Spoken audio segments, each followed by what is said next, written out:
Good morning, good afternoon, and konbanwa, wherever you are in the world. I'm the idol to give you the wings to fly. Cyber Angel Rita Kamishiro at your service. How's everyone doing today? Welcome in, welcome. Surely this prison break-in and break-out will go well and no one will have to suffer, right? Oh, if only. Oh my gosh, I tweeted the other day. Or maybe it was today, I don't know. Time is an interesting thing. But I tweeted, hey Honkai Star Rail players, if you're looking to fill the Amphorius-sized hole in your heart, you should play Xenoblade Chronicles 3. And it's like, sure, that might make the hole in your heart bigger after the fact, but hey, you know, you gotta find the next thing, right?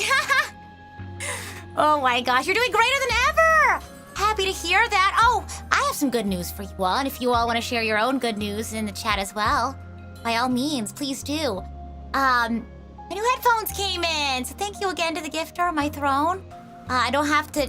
You all remember me being like, oh gosh, I have to fix my headphones. I have new headphones! So I'm not breaking them, but breaking them in, if you will, because, you know, when you first get something, it's like a little stiff. But honestly, it's still pretty comfortable, even though it's brand new. Yeah. You'd recommend the entire series to anyone? For real. I specifically said XC3, though, because there's a lot of similar tropes between Amphorius and XC3. So I was like, the story is most closely aligned, I believe, with XC3. But they can start with that wherever they'd like, really. I, for one, started with XC3. But, you know, whenever someone asks, I always say, just play the Xenoblade that gets you to start playing. If you don't know where to start with XC1. But if you have a preconceived notion about, you know, a certain game, like, oh, I think I'd like this one more because it's more like this, or I heard it's more like that, then you go with that one. You go with the one that gets you into the series, and then, you know, you go from there. Playing the one game will get you to play everything else, for sure. Yeah, hooray for new headphones! I don't know, I don't have to like fidget. It feels a little different. And I don't know, because the one that I wanted to just get the same version of the headphones that I had last time. But they didn't have it. I tried finding it and they didn't have it on Throat, so I just got the next one. And I don't know if they've like adjusted anything, but like, it's not a bad different. It's like, whoa, maybe it's like upgraded. Well, it is upgraded, but you know. But yeah, today we're gonna be going into Lagarde Prison. That's how I've always said it. I don't remember how it's actually pronounced. Chapter 5, if you're not caught up, maybe if you're a bit behind on the VODs, or maybe you just randomly jumped in today, we'll do a little recap to kind of get us situated again. Before we jump into the meat and potatoes. If you've played this before, I don't know if we're gonna get to that part yet. In fact, I don't even know if we're gonna do it next week. I know, my hubris. I'm just stuck in the endless now. I want this game to go on forever. But I'm gonna be hanging out with my sisters next weekend, and I don't wanna show up to like pick up my sisters, like crying my eyes out. You know what I mean? I wanna like kick off the weekend. It's so crazy, like knowing just how emotionally devastating this part of the chapter is. Like, I have to plan my life around it. You know what I mean? It's serious stuff. You know, I appreciate everyone's understanding, but for those who've been there, know just how, I don't want to say devastating per se, but how emotionally taxing it can be. So no, I'm not endless now, pilled. I'm just being realistic about my, you know, emotional energy. I'm trying to figure out a way to say this.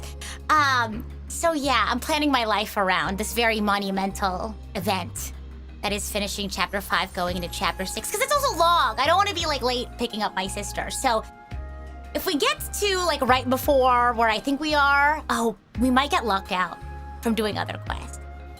Maybe we'll take a break for 1 week, just so we can like get ready. We'll see. That's honestly valid. I'm telling ya. I know how I am, and I know how this game is. So I'll keep you all updated. Worry not. But I do want to continue this week isn't necessarily emotionally heavy. We don't have a Honkai Star Rail chapter to finish. So, recap. What are we up to? We're on our way to Lagart Prison.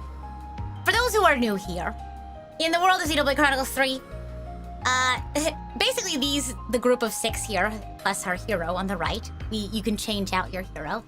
But the 6 on the left are our main crew, Ouroboros. And for pretty much their entire lives, they believed that the world was a certain way.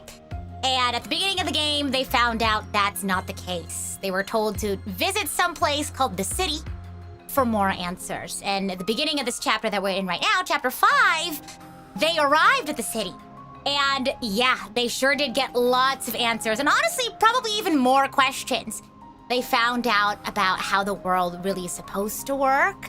And they're really just facing a lot of that, like, emotional baggage. The anger, the sadness, the grief, the fear of what was kept from them and what was taken from them and what they're gonna do from now on in order to change the world so that other folks don't have to live the way that they've been living, right? Sort of unaware of how the world should be.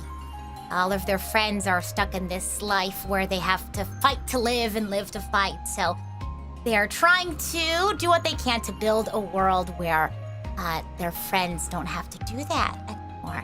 So in this chapter, or I guess in the beginning of chapter 5, somebody at the city, namely Monica, told us that the next step in our plan is to go find information on where the true queens lie.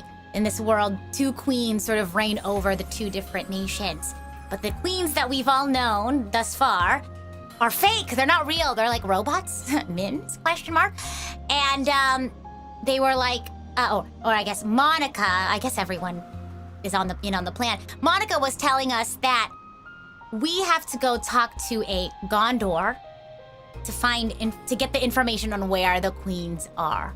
And Gondor is currently at Lagart Prison.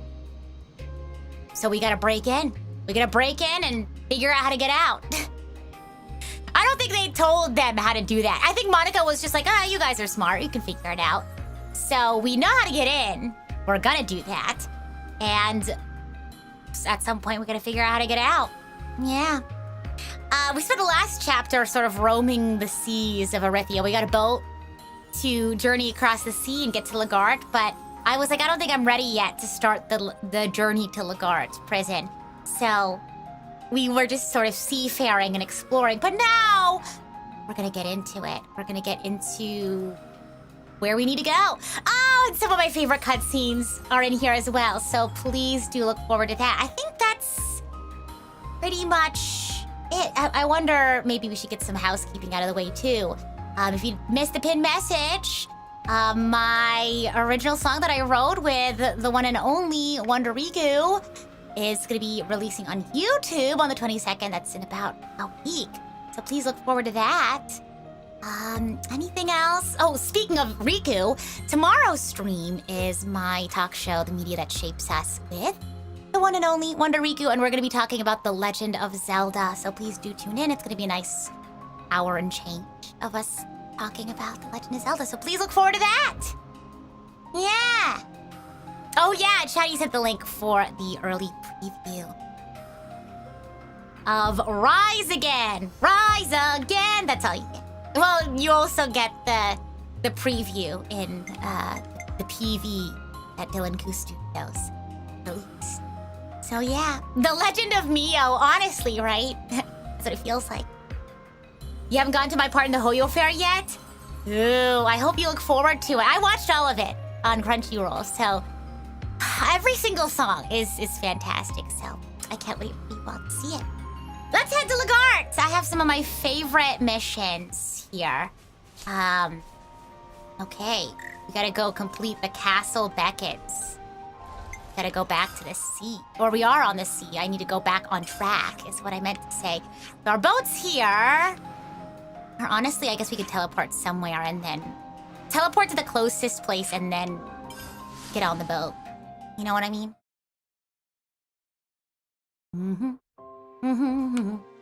Okay, let's go find the boat. The Boundary. But yeah, I'm so excited. I've been thinking about it. I've been like, the grind never stops. But I am so excited for that one to find out. Right, because that was the big grind for sure. Lots of cool stuff. I think I'm going this way if I remember correct. Rise again. Oh my gosh, my throat is like a little sore, and I hope it's not like cold or anything. I think it might be because I had 2 lessons this week. I had like a makeup lesson, so I had 2 lessons this week. So maybe I was overusing my voice. Maybe I need to rest after this. No screaming. Easier said than done. Where am I going? It's like, oh, I passed it. No. Okay. I gotta go. I'm clicking on the wrong one. Maybe if I, oh, okay, I can't. I just gotta go for it. It's like somewhere here. Yeah, because there's like a little cove almost. No screaming challenge start. Oh boy. Oh gosh.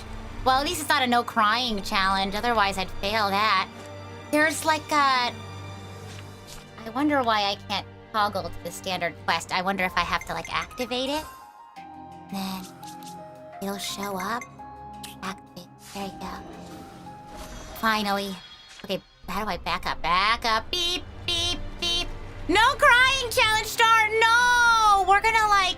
If the next cutscene is the cutscene I'm thinking of, I'm gonna lose immediate, guys. This is like one of my favorite cutscenes. Oh, here it is. Hello, we are here. Vinisog home. Or home. Hey, Tyon. You doing all right there? Tyon. I'm a little worn out, but you don't need to worry about Let's me. get this real quickly. Yeah. All right. It's open. La la la. I rearranged my desk again. I moved like my tower and my microphone and my fan. So let me know if it sounds odd. I tested it earlier and everything sounded all alone out here. You know. Acting alone is better for intelligence gathering and makes it easier to hide. It may have been a strategic decision. When the dialogue cuts into the cutscene. There's nobody here? Puzzles! This is definitely the rendezvous point. You guys take a load off. I'll take a look around. Hey, Rita, good luck not crying. Don't worry, we're not gonna get to that part. So, there is a chance. Oh, who am I kidding? I feel like I'm still gonna cry regardless. Noah says. Sure thing. Oh, and happy early birthday, Dante. Exciting stuff. You have any fun plans? Everything sounds perfect. Nice. Oh! I think this is the one I'm thinking of.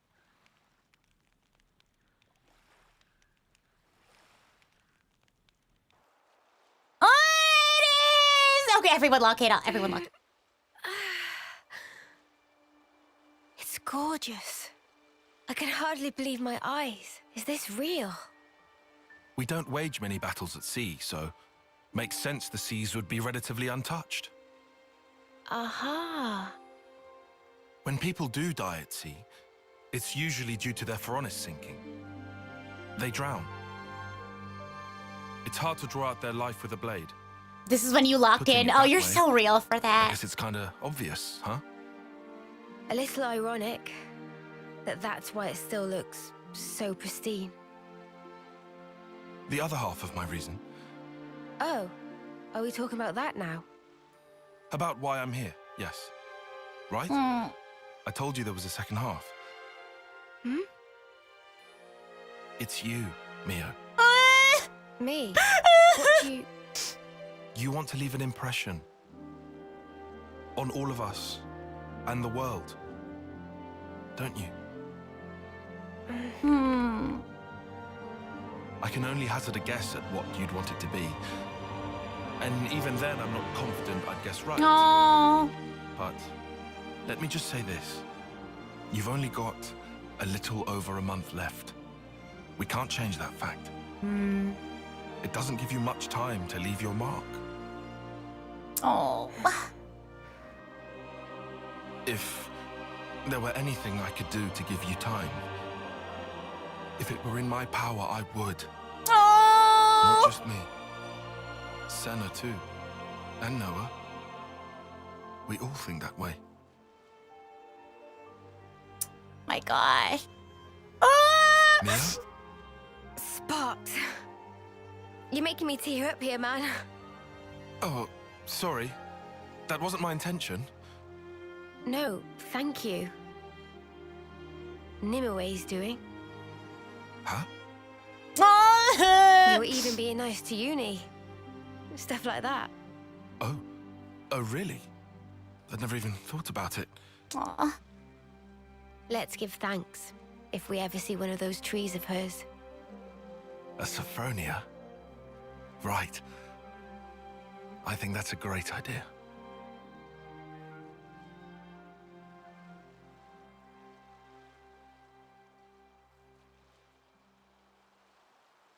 Oh my gosh. Oh, I love that cutscene so much.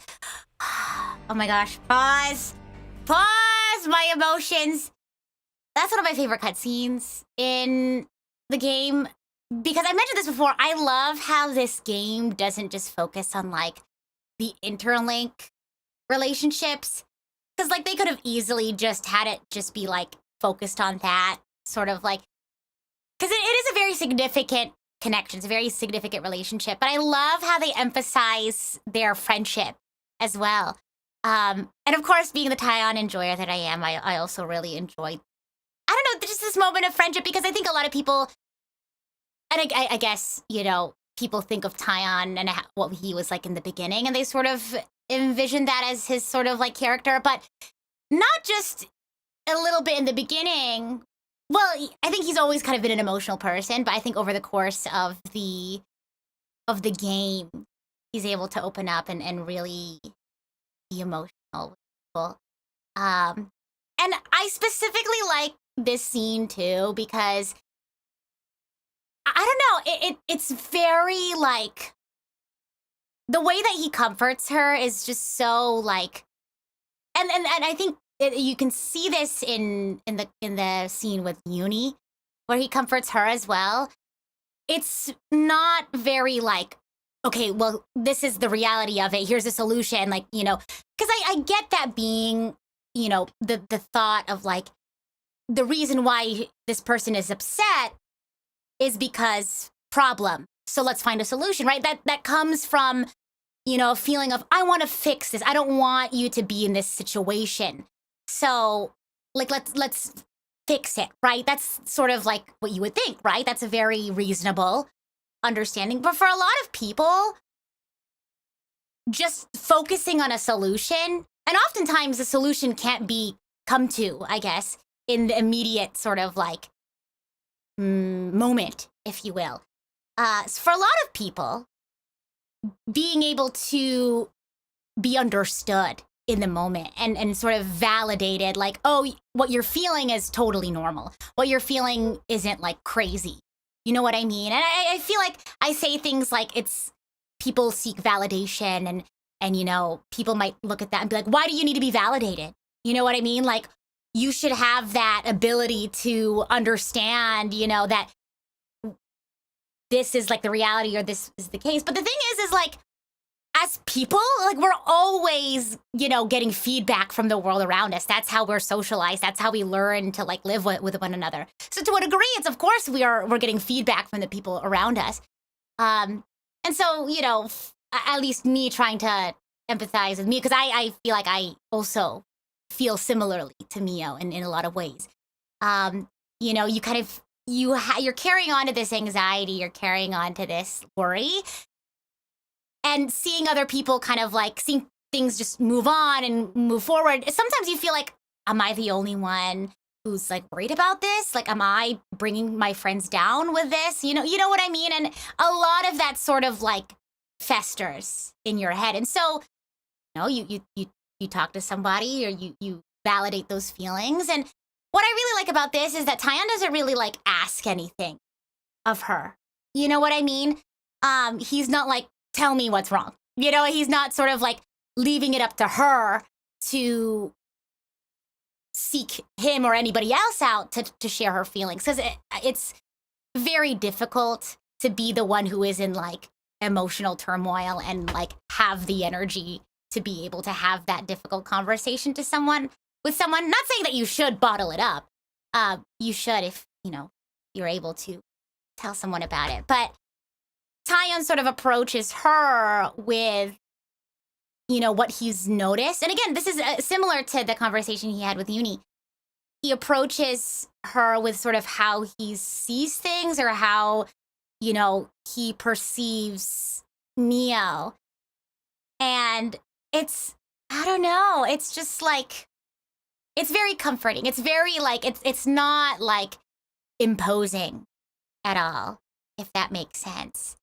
And so he's kind of able to share his thoughts. Like, I understand, like, you know, I don't know, like how you feel. And then he shares that all of their friends sort of like feel this way and is able to reassure her without like being overbearing, if that makes sense.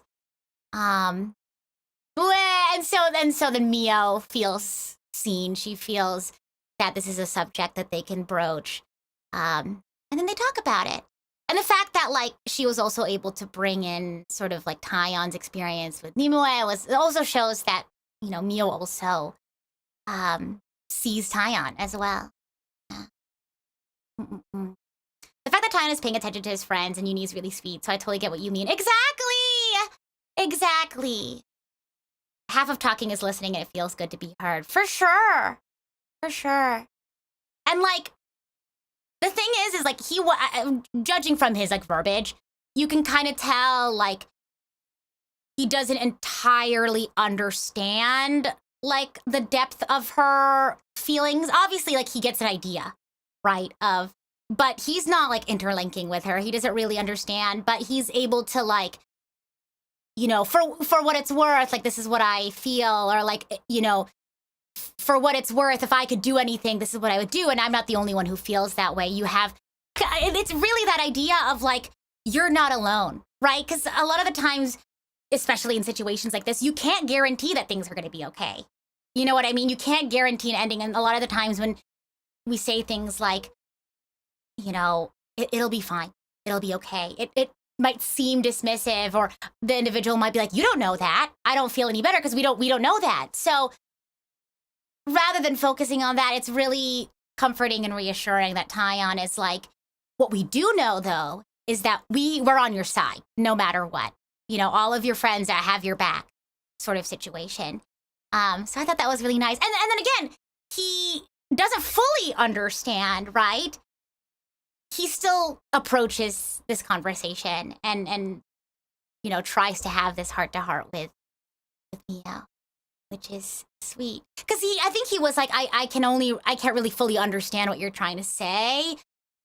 Or rather, like, I recognize sort of like what your pain is coming from, like, what is it? Wanting to leave your mark or wanting to leave an impression, just judging from her, what he knows of her experience, right?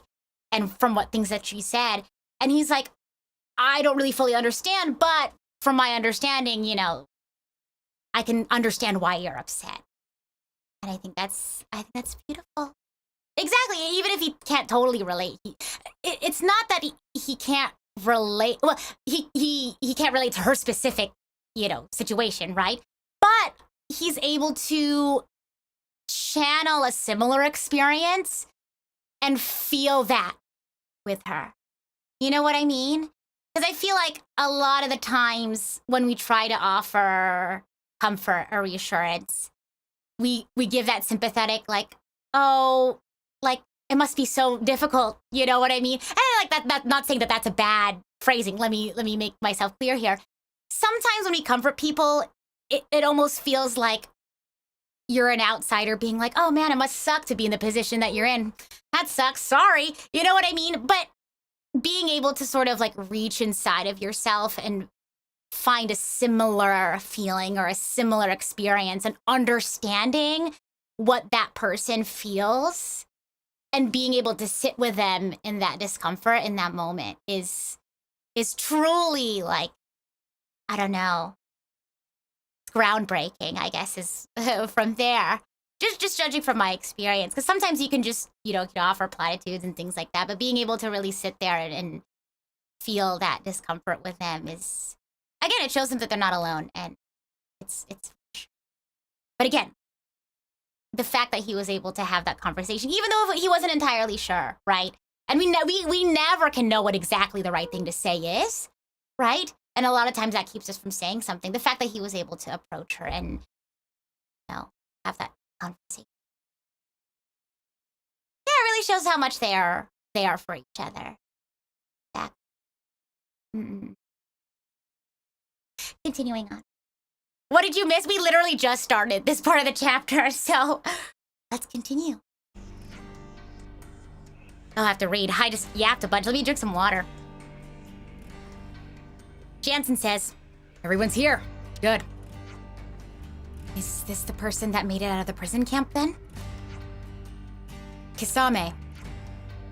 Right. Sorry to rush you out, but can you tell us about the camp? I can. Let's see now. Inside the camp, every prisoner is tracked using identification devices. You need those devices to move around the grounds. But if you go anywhere you're not supposed to, they'll trip the alarm and the guards will come running. So you can't go anywhere without them, but they stop you from escaping? Crafty so-and-sos. So how did you manage to escape? I'll be honest, most of it was sheer luck. I was working by the western gate when I happened to notice that there were fewer guards than normal. I asked my mates to help, and when we got me out, alone. Oh no! That's right. I remember that. In other words, it wouldn't be feasible for us to infiltrate by the same route you used to leave. I imagine it wouldn't, no. In that case, why not drop the sneaky stuff and just get caught on purpose? If the guards figure out you're Ouroboros, the plan's gonna fall to pieces. They'll just kill you right then and there. At least until you can get information out of Gondor on the inside. Can't let the Agnians know that you're Ouroboros. Right. So we're saying stealth's the only way to get everyone out safely? Gondor included. Since you've mentioned Gondor, we used to gather in the central cell block for morning assembly, so it should be easy to make contact, provided you can get in. Good info, thanks. I suppose we'll need more data points on the prison if we're to figure out a way of infiltrating it. I figured you might say that, so I got busy while I waited here, observing Agnian troops.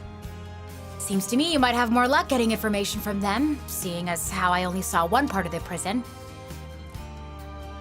Oh, ooh. Can you see that island to the northeast? It's Corne Island. Or Corn. I saw the Agnian transport Balena? heading that way. It's most likely a Levness from the castle, so if you can access a terminal or something, you might be able to learn a thing or two. There it is! Oh, gosh! And there's Thurbin Island to the northeast. It has the Erythia It has the Erythia relay base on it. Permanent garrison and all, so you wouldn't have trouble finding information there. That's where we get, yeah, okay. Sounds like we'll have to accept a certain level of risk since there's no other way. We just want the info, right? You can slip in and out without getting caught, quick as you like. Yes, I would like that, but how likely does it sound? More data on the prison is important, sure, but it won't mean much if we don't figure out how to circumvent the ID devices. Here, you can use this. Ooh. This is the device they'd put on me. Wow.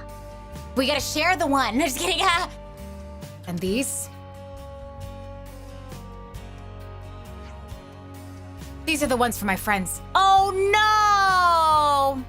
Parkour. These are the ones from my friends who died in the camp. Should be enough for all of you, and then some. Oh. Thanks. Oh, that's Jansen. Thanks. We appreciate it. Jansen? About those ID devices. Mind letting me have a crack? I think I can pull the warning systems out of them. And since you need a few, I'd like to borrow Nisik. Understood. Thanks. So with the devices in Krito's hands, I'll see what we can find on Corn Island and Thurbin Island.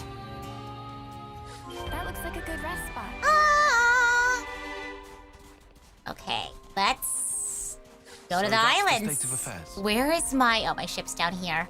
I forget we're on like a thing. A ledge, if you will. Pew! Go there. Okay, the boundary. Oh. Da, da, da, da, da, da. 3 islands, which one should you choose? Well, I gotta go to these first 2, huh? Let's see. I'm like wondering how we're gonna... Because if we're gonna start heading into like the part of the story, if there are other quests, we either have to do it before or after.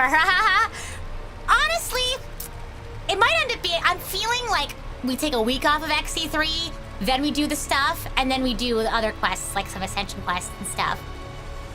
I was like looking at, I was making my thumbnail for this stream, and I was like, wow, you know, it really feels like we haven't been playing all that much, but I can't believe we're already at, chapter 5. And then I looked at the numbers on the thumbnails, and I was like, stream number 14? We've already done 14 of these? Like, it literally doesn't feel like that. It feels like time has passed so quickly. Gosh. Oh no, chapter 5 literally... No. We're not gonna get to that part today. No. I don't think I'm emotionally prepared for that yet. I think I'm still recovering from Honkai Star Rail 3.7. But we'll probably get up until, like, right before that whole sequence starts. I guess the battle, if that makes sense. And then we'll take a break for 1 week because emotions. And then we'll do it. So in 2 weeks, we'll do that part of chapter 5. Oh my gosh. I'm telling you, when I played that for the first time, and this will be my second time playing it, I was not okay. And like, I'm planning my whole life around it. You know what I mean? It's that significant. I'm so excited for the folks who haven't played this game to experience it, not because I want to see you all cry, but because it's such a, like, it's such a good bit of storytelling. And honestly, like, oh, I think I know this part. The Belena. Let's try to sneak in quietly. We don't want to be XC3 found overall by has a fantastic story, but like, this sequence of cutscenes is like actually insane. And it's long, so that's why we're gonna... Or at least it felt long. It felt like a really long time when I played it.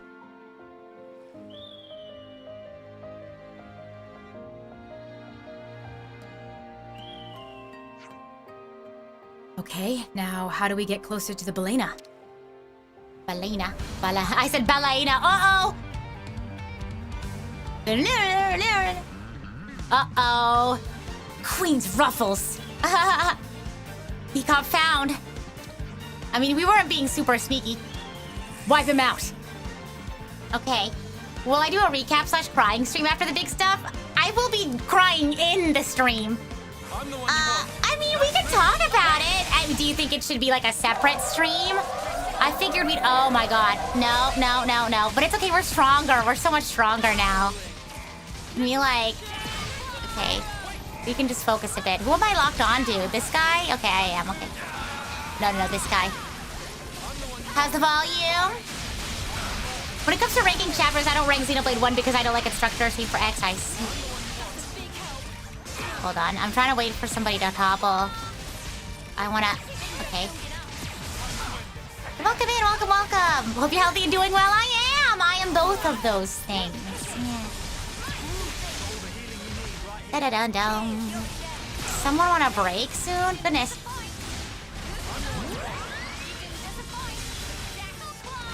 It's a little loud? Okay. How's that? Maybe that? It also might be because I'm mumbling. Okay, no one's gonna break, so I think I might just use this art that's waiting to be used. Uh-oh. Okay. I misread something.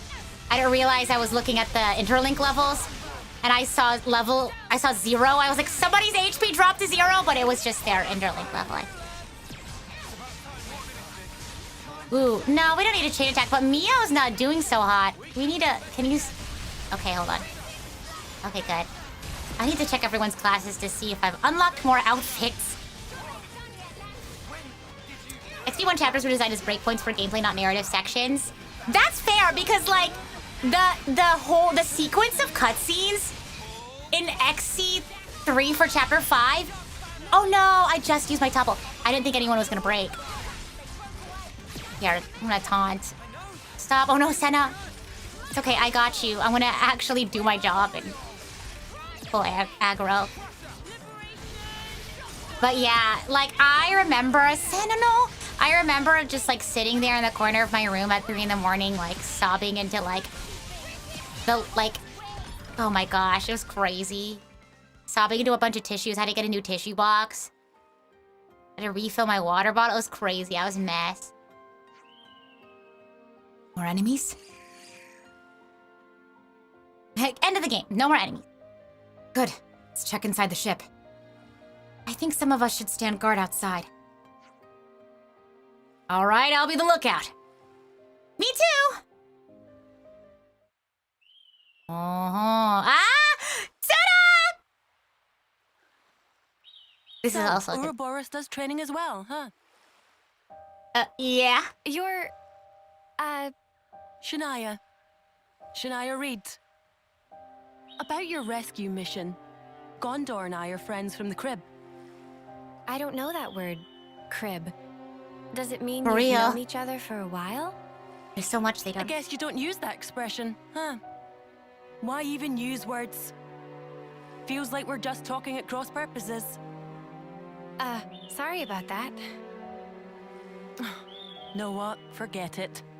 Well, gonna answer my question? You mean about training? Yeah? That's the thing. Mimi and the others are doing their best. I need to as well. Anything to help me get an edge. So... Mimi, is it? That's what you call her? The one with the long ears? yeah. We've always been in the same colony. Shania is a really well-written Your character. friends. I can talk about her in a little bit. That might be saying a lot. Oh. She's kind of like my role model. She's strong, kind, mega dependable.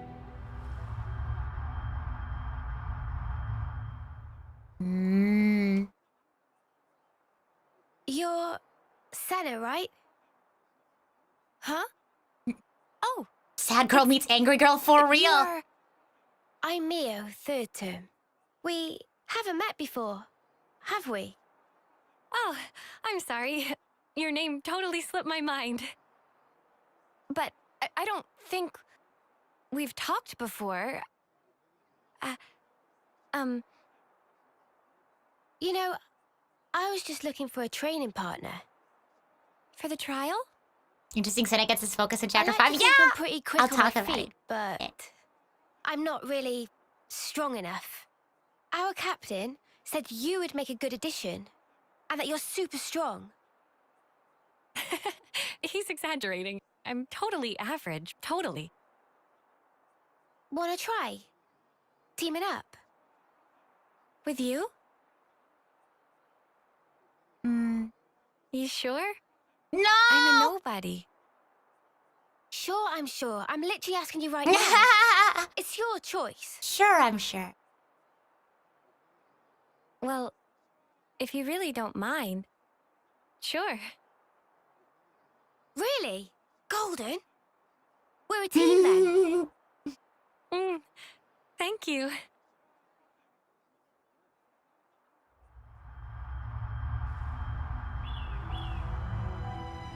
Role model. She's the one who's kept me going. I wouldn't be here otherwise. And after meeting you XP3 guys, is good at giving everyone importance. now I understand what Exactly. life's really all about. A part of nature's cycle. I'd never even thought about it before, but it's pretty amazing, huh? How is it natural? Senna, best girl for you. You're so real for that! Why should we swing I our love blades Senna. around I relate to without her a so hope much. of winning? Better to die and be born again inside their cycle. Just pulling your leg. Caught you off guard? Well, yeah, you kinda did. How'd you expect me to react to that? Bad vibes. We'll talk. And it... Never mind. Hey. Do you always work so hard for approval? Noah for Shania. We'll talk about Shania. Trust, believe. You can tell? Wah. That's right. 'Cause You want to we're know how just the she knows? same. Uh-huh. Yep. She's such a great foil. There's...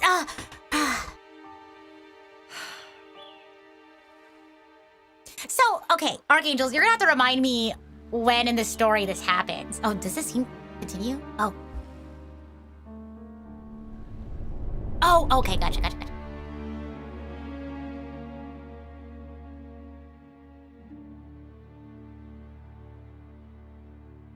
Mm-mm.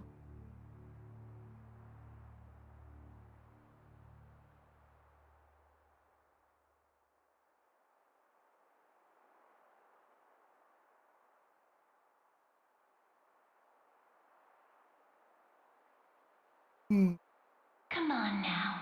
Uh-oh! Dun, dun, dun, dun.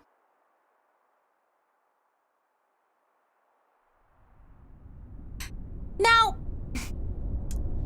I'm trying to think if where the specific thing I'm thinking of occurs. I think it's during not a hero quest, a side story.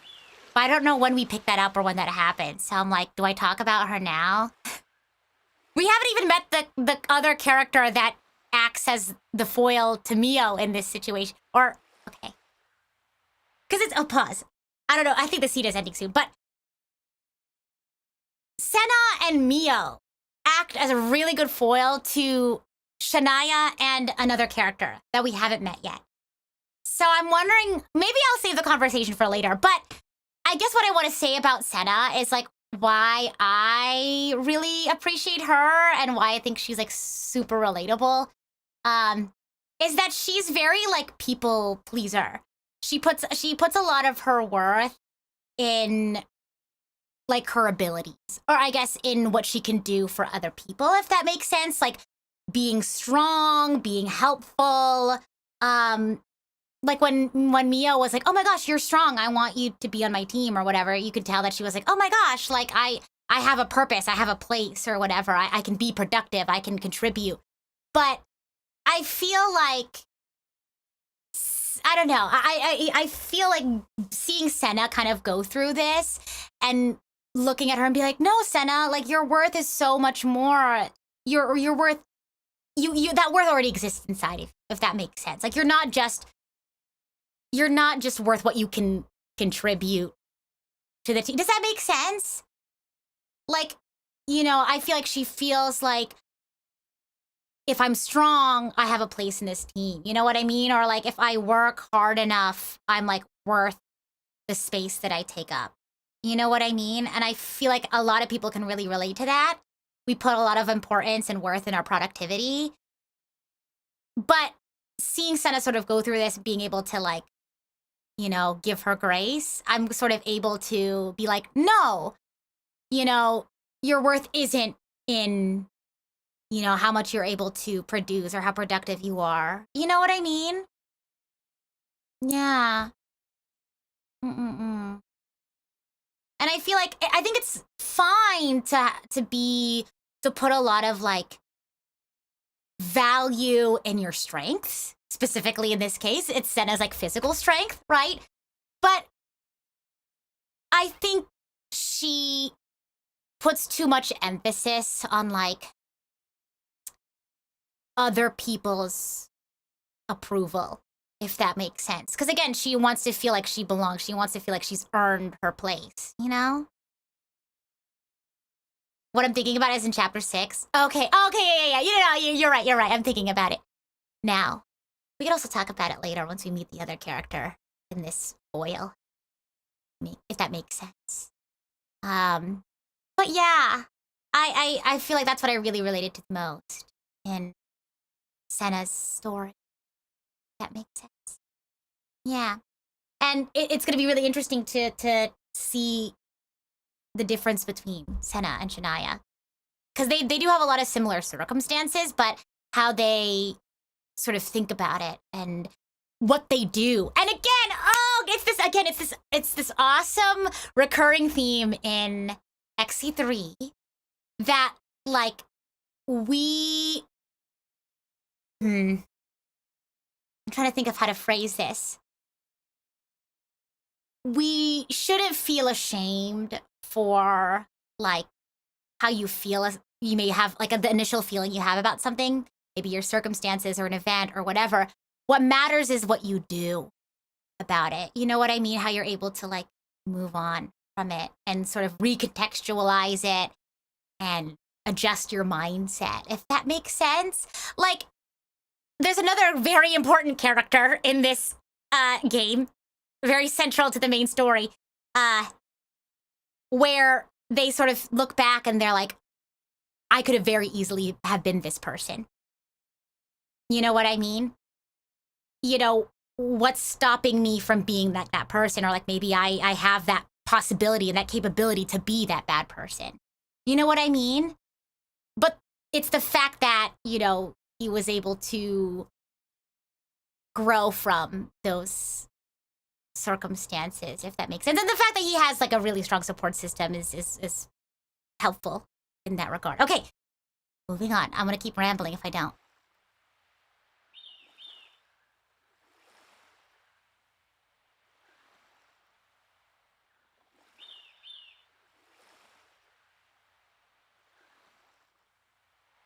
Hey, Mimi?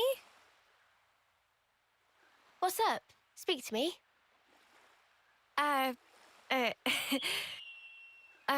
It's, Lovely weather we're having. This game really just shows how people can don't take know, different I'd approaches say to problems and lovely. feelings. Yeah. bit overcast. Oh, you're right. Silly clouds. Guess I had my head in them. Huh? What was that about?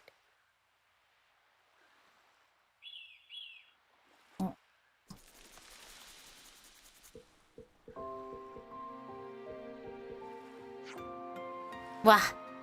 I love Senna! She's so great! Anyway, Yuri says, So what's our loot from the Balena looking like?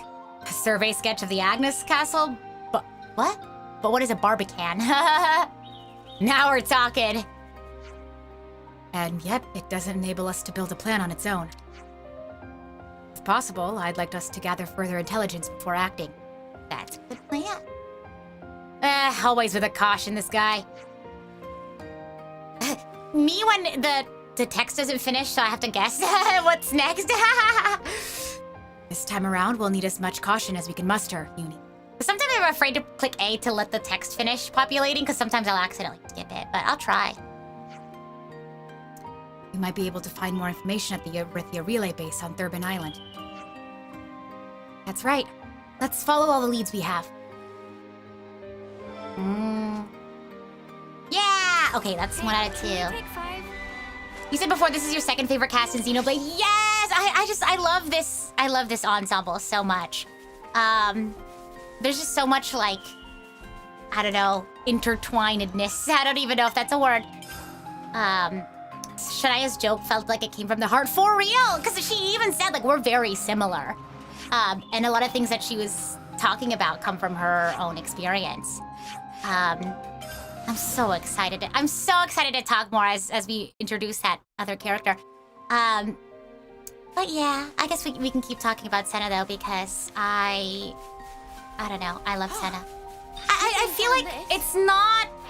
I don't think it's a problem to want to be like wanted or to have a place. You know what I mean? I think that's a very normal thing to do. But I feel like I feel like Senna struggles with focusing too much on external validation, if that makes sense.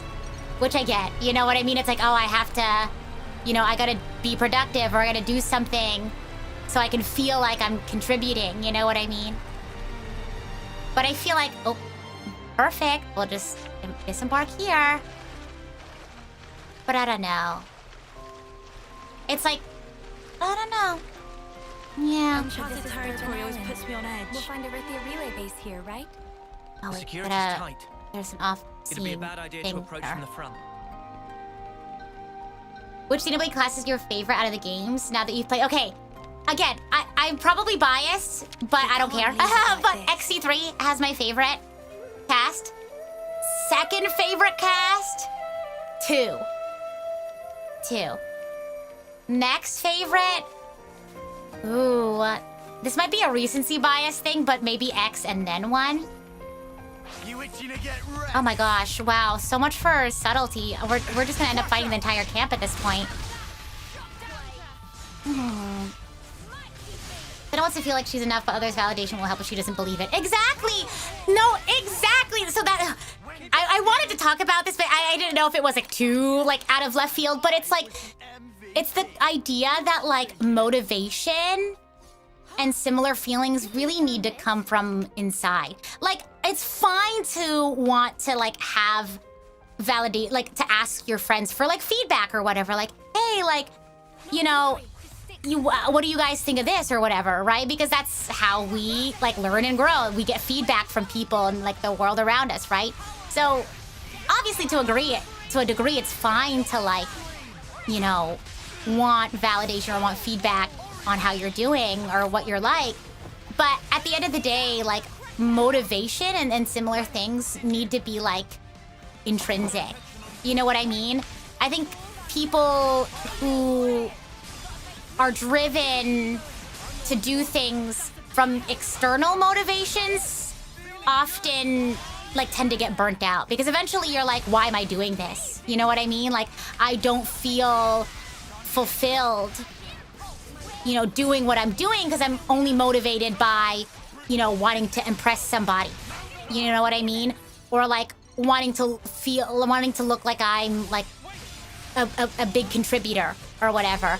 Or, you know, or my parents wanted me to have, I'm trying to think of like real world examples, not just like game example. Maybe something like my parents expect like good grades or something. That's why you do work. Like that's why you work hard as a student or something. Or, I'm trying to think, you know, you want to have like high numbers or whatever. You want to have like a lot of subscribers or something. And you know, those are fine, sure, but it's like in the long run, you want to find an internal motivator, an intrinsic motivator, so to sustain yourself, if that makes sense. Because rather than maybe wanting to get good grades, instead of doing that just because your parents want you to, or you're wanting your validation from your parents. And again, it's not bad to want to be seen or want to be wanted, right? But if the core of why you do something is external, eventually you'll be like, why am I doing this in the first place? You know? So rather than being like, I'm doing this because I want, you know, my parents want me to have good grades or something, intrinsic would be like, I want to get good grades because, you know, I want to, I don't know, like, I want to improve in class because I want to be, like, smarter. You know, I want to, something for yourself, you know what I mean? Yeah. I don't know. So I think Senna's struggling to believe it herself, is what I'm trying to say. To go back to what you were saying.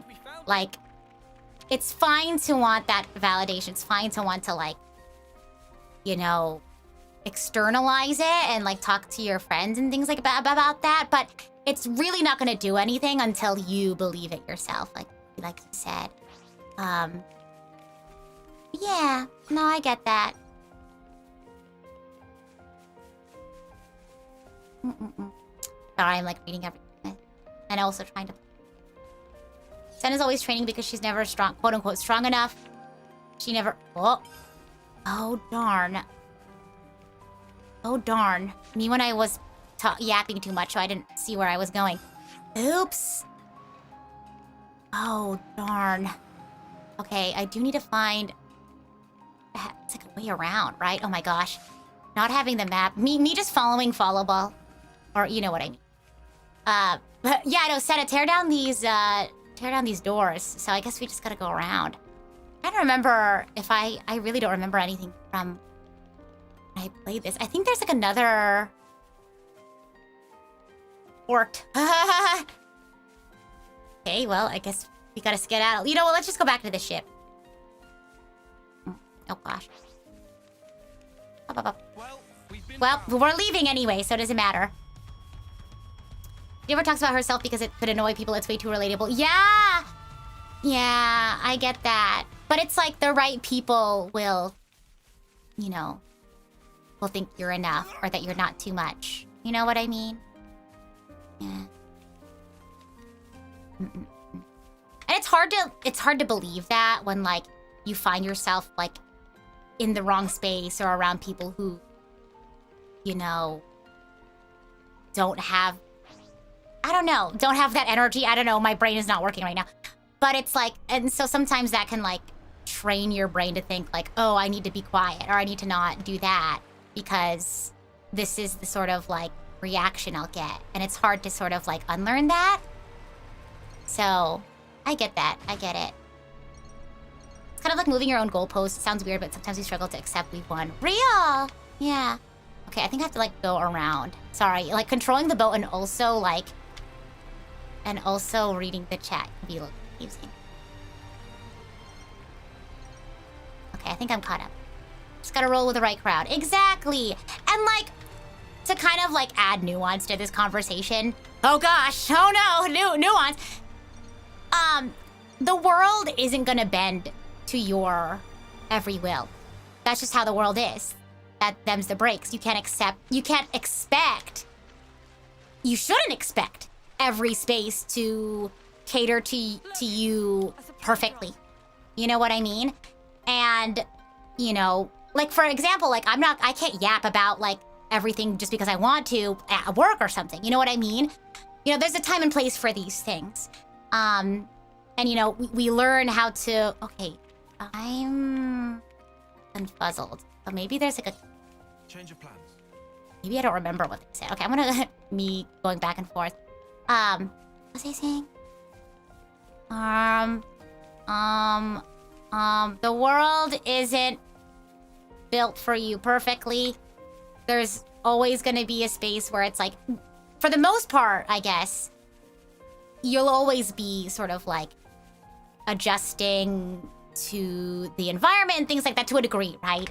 The unfortunate reality is that that is the case more so for some people over others, you know, how the world is and the systems we've built, right? Not saying that that can't change, but, you know, it is going to be harder for some people and you know, easier for some people. But what's important is finding, like, being able to have a space where you don't have to feel like you're constantly trying to adjust yourself. If that makes sense. How to adapt to what life throws at you and such. I guess it's more so like we're always gonna be putting on like a face, a mask, you know, persona. But it's super important to find your space where you can take off that mask, if that makes sense. Yeah. Because I say things like it's important to find your people, and people will take that saying and run with it, right? And say like, I'm not gonna bother interacting with anyone who doesn't think exactly like me. You know what I mean? Or, you know, they'll retreat from any sign of like, oh, we have differing perspectives. But that's not what I'm trying to say.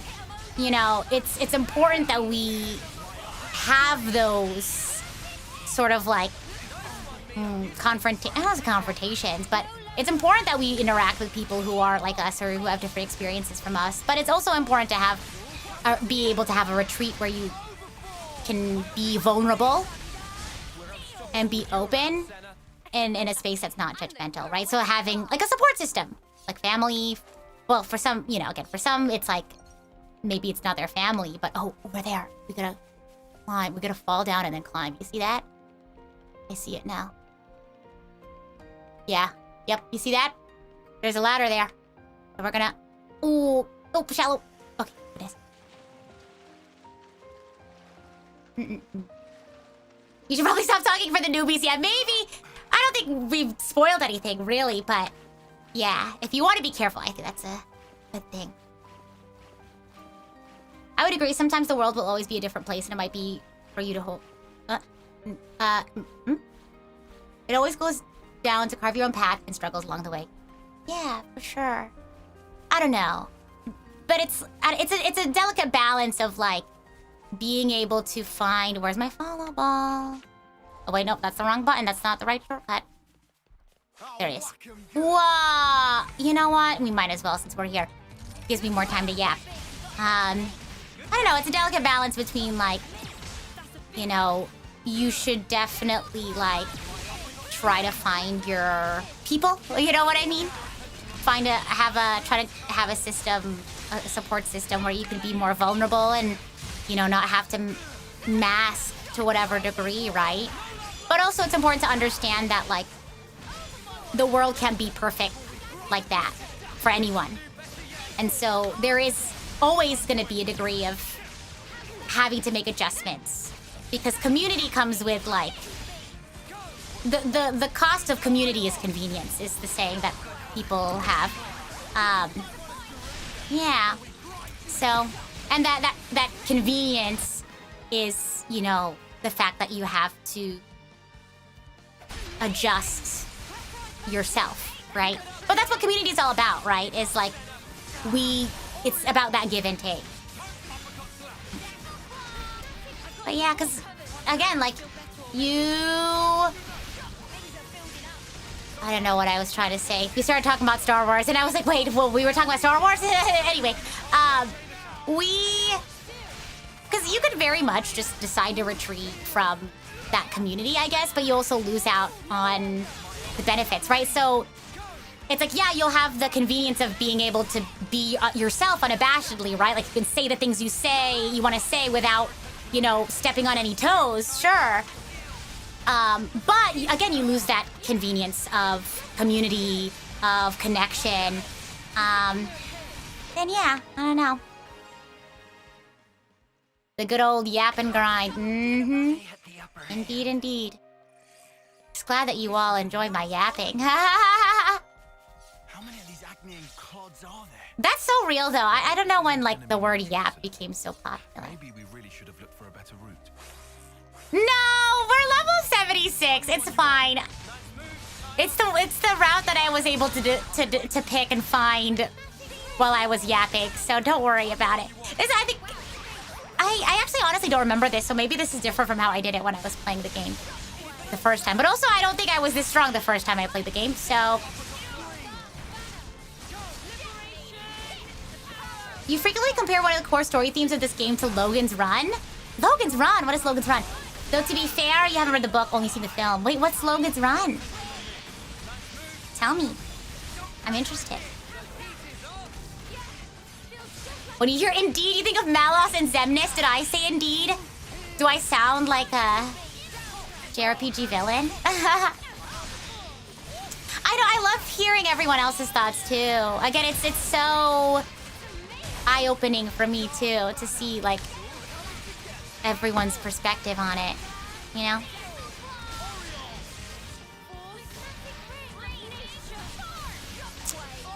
Anakin felt because nobody taught him how to channel and deal with his emotions in a healthy manner. You're real for that! Oh my gosh. And I'm so excited for when we can talk about Shania and the other character in the pair. Which should be pretty soon. Because that's the difference between Senna and Shania, right? Oh, okay, anyway. Okay, sorry. I was trying to see if I missed any messages. You couldn't see me as a JRPG villain? What? Like, even if I was just, like, acting? Okay. Oh, wait, what was that? Here we go. Valis was such a fun character. I hope we can somehow see him again in the future. Yeah, real! He is such a fun and interesting villain, for sure. Okay, anyway. What was I doing? Oh, wait, I'm late to the party. Okay, here we go. You know, this is gonna be my hubris at some point. I'm gonna be like, I'm strong enough. I can kind of, like, divide my attention between chat and the game. Well, I'll focus more for the... Oh, somebody else toppled. Darn it.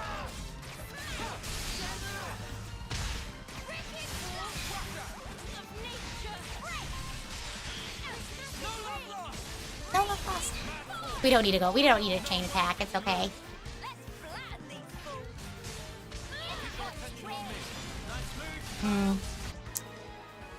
Nice. Nice. Shania is such an interesting character, though. Ah. Gosh. Can't wait to talk about that part. Because there's a very significant... There's like a...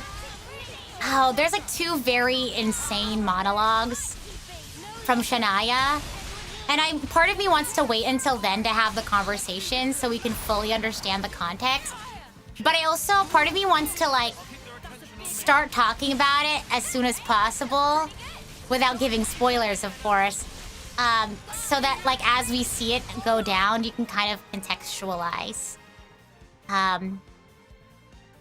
what's going on between the two of them. There we go. We've never been here before. Looks like Gosh. it's gonna rain. But like, I love how they do that with characters. Is they really like to show you're joking again. Oh, give me a break. I know, Uni. I know. We're literally right there. There has to be like a key or something. Okay. You're joking. How did I get... No! How I got in there last time was... I remember now. You're joking! I only remembered now? You're joking. I only remembered now? I know what it is. It's the rope thing. I just remembered. It's because I was too busy yapping, but see this? You know, it's okay. The yapping was good, so honestly, I'm not mad about it. How did I figure that out? Oh, I think I probably went through the same thing. Well, no, I think because I wasn't strong enough to defeat all those enemies, I put more of a concerted effort into finding this rope thing. Watch us be wrong, though. Well, we have a landmark now, so... Me when I just remembered. That's okay.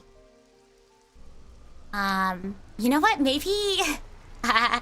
maybe we won't even get to the part that I'm thinking about in the next stream. So maybe we still will play XC3. Also, the fact that I blindly follow, like... How do I even get there? I think, like... The fact that I... Oh, over here. The fact that I blindly follow the follow ball sometimes... I'm gonna call it follow ball, even though it's technically not follow ball. Oh, yeah, there it is.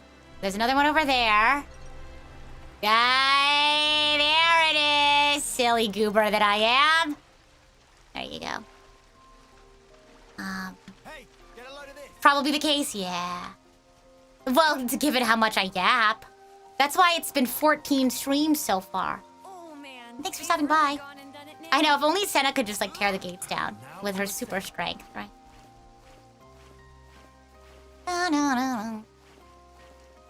But what was I saying earlier? I think it's really cool that there, in so many instances, XC3 will give you a character and their struggle, and then they'll give you a character who has a similar circumstance or similar struggle, but a different way of sort of understanding it and processing it and dealing with it, and shows what happened to them. You know what I mean? It's really powerful. Because we see it with Senna and Shania. You see it with... Oh, I can't. The one that I was thinking of is a spoiler. But Noah and somebody else. I think you can guess who that is. But I think it's a really cool, like, sort of tool. Foils, if you will. Narrative devices. Yeah, careful now, I know. I got it. Okay. Oh, okay. I got scared there for a second. There it is, yep. Finally. Honestly, though, it definitely took me a lot longer the first time playing it, for sure. Me thinking that that's gonna be a dash. Okay.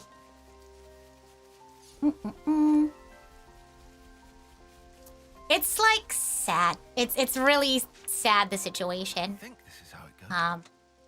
With Shania.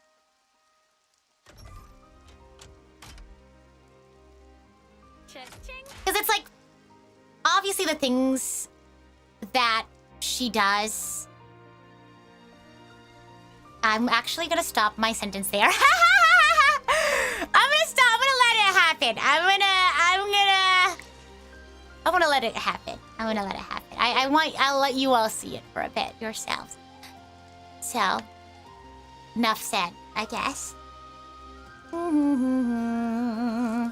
La da da. You were able to sense that moment of hesitation, right? Of me being like, let me actually stop and think about what I'm gonna say for once in my life. So I don't spoil things. You're just really bored from happy stories. Yeah, because I feel like a lot of the times, media in general, just going to a totally different conversation. I feel like when we have conversations about media, I think sometimes we forget that there's a difference between understanding and condoning, or like empathizing and excusing. You know what I mean? Because I think it's a very powerful thing to be able to understand where a villain is coming from or empathize with a villain, but that doesn't mean we excuse their actions, we condone their actions. That doesn't mean like you know what I mean? Because how I sort of envision it is, because a lot of times these villains are used as like foils for like a hero character who had a similar experience, but the villain, you know, did the wrong thing or thought of the wrong thing, you know, had the wrong mindset.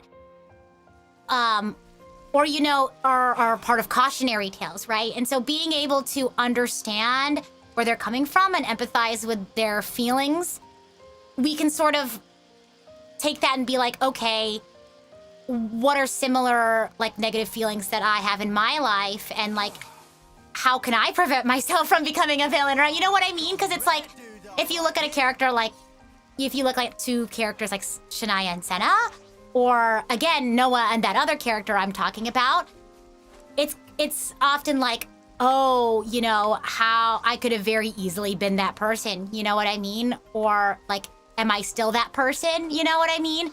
Like, do I have that capability of being that person?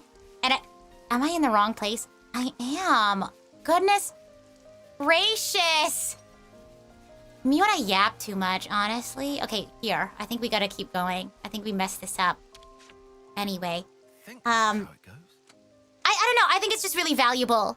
I think a lot of the times we ignore darkness. Not just the darkness in the world, but also the darkness inside of ourselves. Because I think to it, like, you know, no one's perfect. Nobody's perfect. We all have a level of darkness inside of us. And being afraid to acknowledge that keeps us from being able to understand it and be better people despite it. Does that make sense? Being able to learn ways to cope with that darkness and, you know, learn how to be better despite those, you know, the darker parts of yourself, I think is really important. Yeah. When the ADHD hits just right. For real, I know. Because it's like, sometimes I'm like, oh man, I've been yapping too much. I got lost. But it's like, also, we're having really good conversations. Acknowledging that you're capable of bad puts you one step ahead of preventing it. Oh, absolutely. For sure. Okay, we need to get to... Okay, we went to the wrong one. We need to go to... Okay, we tried the one on the right. So maybe we try the one on the left? Or I don't know. So we go straight, and then we pick the right one. Okay. The pretend I do not see method. Yeah, exactly. So I feel like a lot of times when characters are talking about, like... Or not characters. When we, as, like, consumers of media are talking about characters and are trying to, like, empathize with a villain, people see that and they're like, ew, why are you siding with that person? Why are you excusing that person? You must be a bad person. But the reality of it is, it's like, no, you're not. And, like, second of all, obviously not to the same degree as the villains, but it's like, we all have darkness inside of us. You know what I mean? How do I... I'm just gonna try that. Okay, yeah, I think I go this way. And again, like you said, being able to see that you are capable of bad puts you ahead of repenting. You know what I mean? Yeah. Being able to acknowledge your faults and be a better person despite them is a really powerful thing. Yeah. Saying why the villain thinks they're right is not the same as saying they're right. Yeah, of course. I'm telling you guys, like, it's being able to empathize with people, and you know, at the risk of sounding too like sunshine and rainbows, but being able to empathize with someone is a very powerful thing, for sure. Like, it's because you know, people will hear that and be like, oh, that's soft, that's, you know, whatever, you know, you need to learn how to live in the real world or whatever. But that is a very real tool to be able to navigate the very cruel world that we live in. The very, like, yeah, I know. I don't know. Just something to think about. We're gonna go in through here. I remember going in through here, so we're gonna go through. They found us. Yep, because we went through the front door. It's okay. We're stronger than them. We can still yap some more, right, guys? I don't know. Just something to think about. Boop.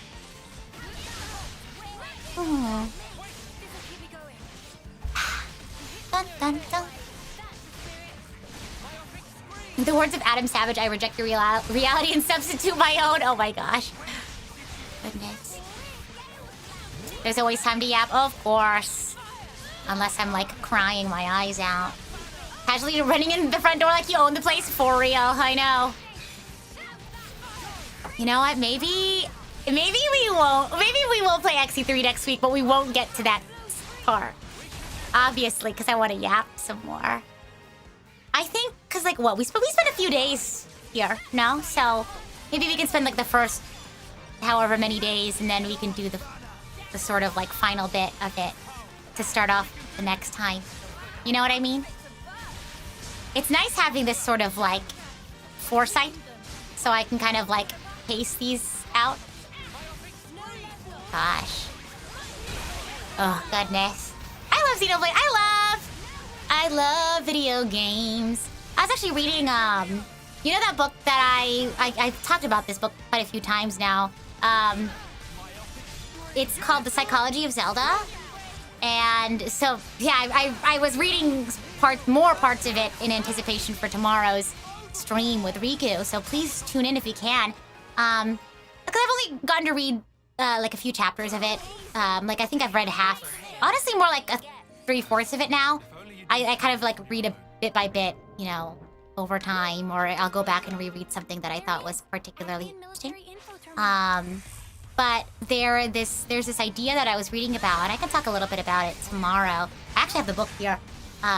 It's called Narrative Therapy, and it's where like we, you know what? Puts controller down so I can be pedantic. It's really interesting though. Oh, okay. You go, guys. You're doing great. Hang in there. It says, narrative therapy uses the framework of storytelling to help people envision actionable changes in their lives. And I highly recommend you look into it. I'm not going to go into a full, like, reading of this book right now because we're playing a game, but I think there's definitely a lot of power in that. I think, you know, we sort of develop a parasocial relationship with the characters that we play in games or the characters that we watch in anime. And obviously, you know, I say the word parasocial and, you know, people get freaked out by that word, right? Like, oh, parasocial relationship. And obviously there's like an aspect to it that's like bad, right? You don't want to create parasocial relationships with like celebrities and things like that. But in forming this like parasocial relationship with these characters in games and anime, you can sort of not subscribe, you can sort of apply their experiences and achievements to yourself. And you can sort of, I guess, have a framework of how to like deal with things in your life by seeing this character go through their sort of trials and tribulations. You know what I mean? It's really interesting. I want to, like, make a short about it or something. It really is a powerful thing. Huh, not bad. Not bad at all.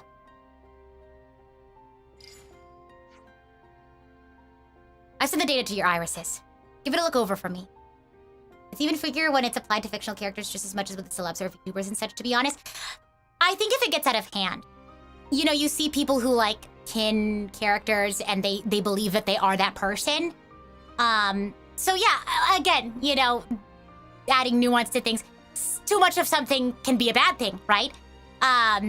But being able to put yourself in a character's shoes that you play as, you know, playing as Link and being able to defeat Ganon, right? And seeing him overcome that ordeal and being able to sort of apply that to yourself. Like, hey, if Link can do this, me being the one to, you know, play as Link, then maybe I can too. You know what I mean? Yeah. Yeah, see, like, you can really be inspired to change. You know, you see Link fight, you know, Dark Link. and it sort of teaches you that, hey, like, I can also confront these dark parts of myself, however scary, and overcome it and become out a better person. You know what I mean? It gives you the strength and the courage to do things that I feel like you wouldn't normally be able to do. Yeah. Okay, let's go. It's inspiring in some cases, for sure. Exactly, and again, everything has nuance. Too much of anything can be bad. You know what I mean? Here we go. We got a map of the prison camp. Okay, we're gonna go back to Vinisog.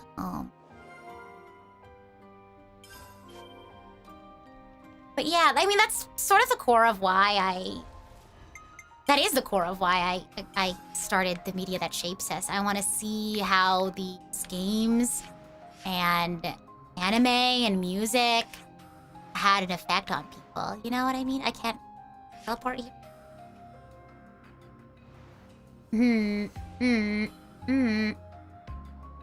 I guess, do I have to boat there? I guess so. Or maybe it's because that thing was above that. Let's see. I'm trying to think of, like, characters that I've sort of done similar sort of situation or similar. Oh my gosh. Did I? Nope. Okay, so I guess I'll just swim over. Not swim over, but boat over. Impactful characters. I feel like, so here's one. I think I've mentioned this one before too. Edward Elric from Fullmetal Alchemist Brotherhood. It's, for me, seeing Edward sort of not be a perfect person, because he's not like terrible, right? But he's just a person. He's a person who makes mistakes. You know, there's a lot of people that he's, you know, hurt on accident, or you know, I don't know, like people that, you know, through maybe his ineptitude or his sort of inattentiveness, you know, he has a lot of these faults, and, you know, he's, again, like, hurt people, or, you know, made mistakes and things like that, but he's still able to grow and be better and have a positive impact on people. And I don't know, that was really powerful for me, you know. Sort of like, I mean, I think it's just in good writing, right? To not, wait, why is the, okay. I think it's just in good writing to not make, like, a perfect character, right? What do they call it?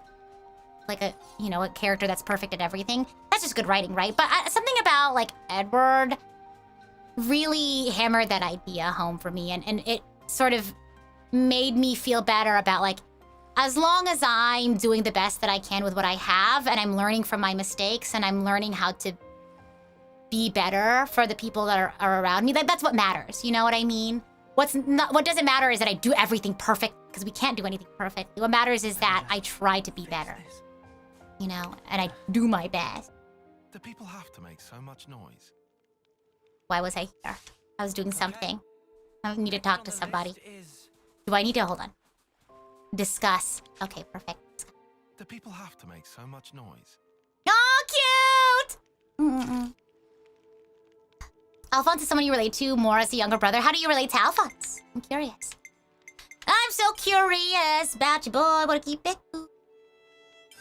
I just wanted to confirm.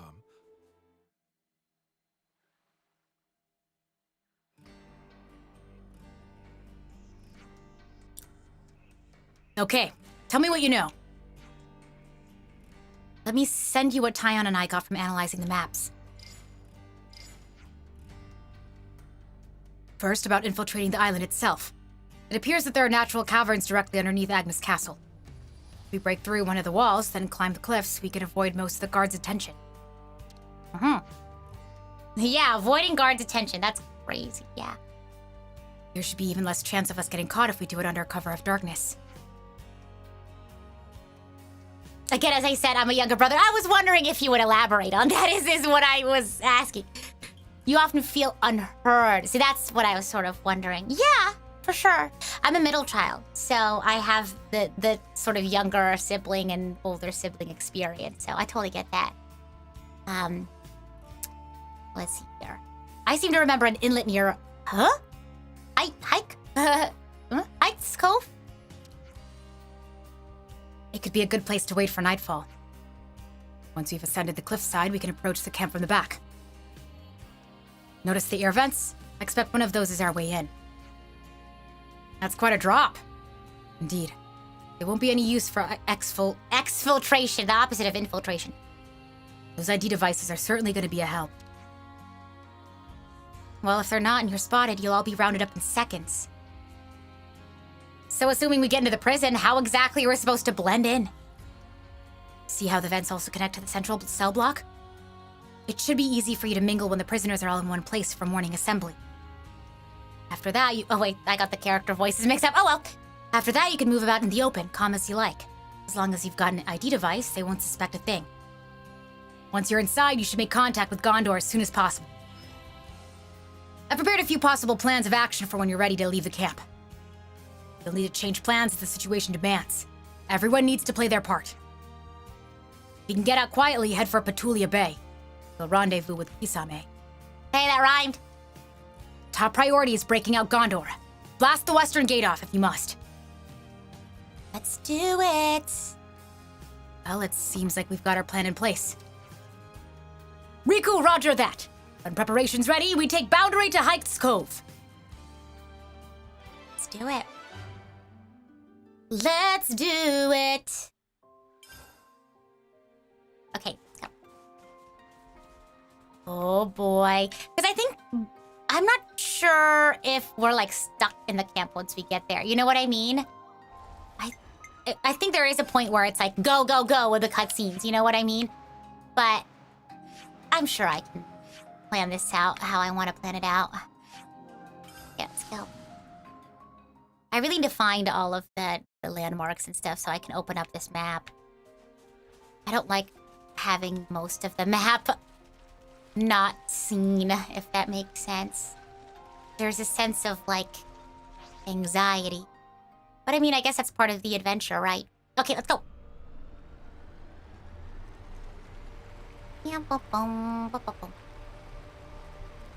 Having personality traits picked up from fictional characters just seems par for the course. Real. That's funny. But it's like, I mean, we're socialized by the people who raise us and things like that, and the people that were around, so it's like it would make sense that the games that we play and the shows that we watch and things that we listen to would do the same. You know? This is our first time here. Me being literally March 7th. Just kidding. Will be discovered here. Oh my gosh. Do people have to make so much noise? Oh, wait. Right then. I want to do Should we that. move on? I think I have to rest. Yeah, okay. Do people have to make so much noise? Oh, cute. Okay, let's clean, dude. There we go. I haven't done that in a while, so might as well. Okay, let's go in. I think we rest, yeah. A chance to shake off our fatigue.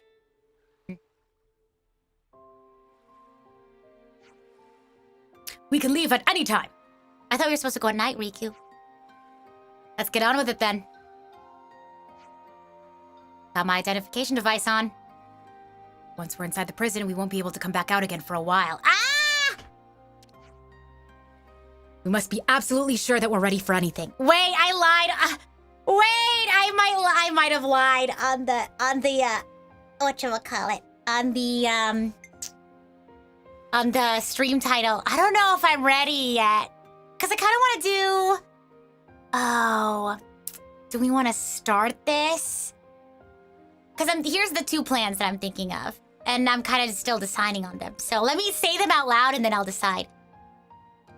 One option is to continue on, go into the prison, stop right before the big sort of like series of cutscenes and things like that. Take a week off, because next week I don't think I can stream too long. Because I gotta go pick up my sisters, because we're gonna hang out. So we take a week off of Xenoblade, emotional sort of preparation, and then we go in the following week, so in 2 weeks, to finish the prison sequence. The sequence of cutscenes that starts there with leaving, I guess. The other option is to not go into the prison today and lie on my thing. It's okay. I wasn't expecting it. We can go do some like side stories or something. And then we stream next. And then do sort of the lead up to the cutscenes and then the week after. I don't know, I'm not done playing for the day. Exactly, yeah, that's what I'm saying. Is like, we would need to... you know what I mean? I don't know.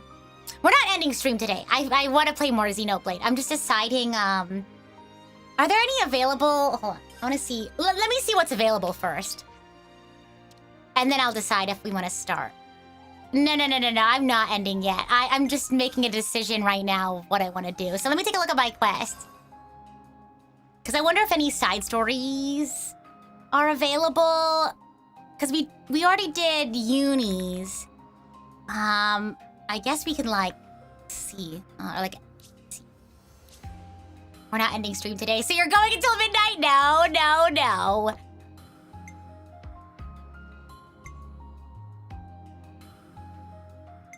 Because I'm like, maybe there's an available side story. Because, I mean,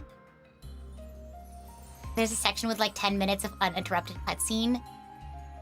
There's a section with, like, a bunch of really important cutscenes, like, back to back. So, I'm trying to think. Here, you all can answer this question. Lance's side story should be available? Ooh. Is there anyone else? I think it's kind of like after. So, because if we do Lance's side story, we could do that. And if there's any other like hero quests or anything available, we can do that. And then next time we can just do the entire, or next week we can start the prison stuff.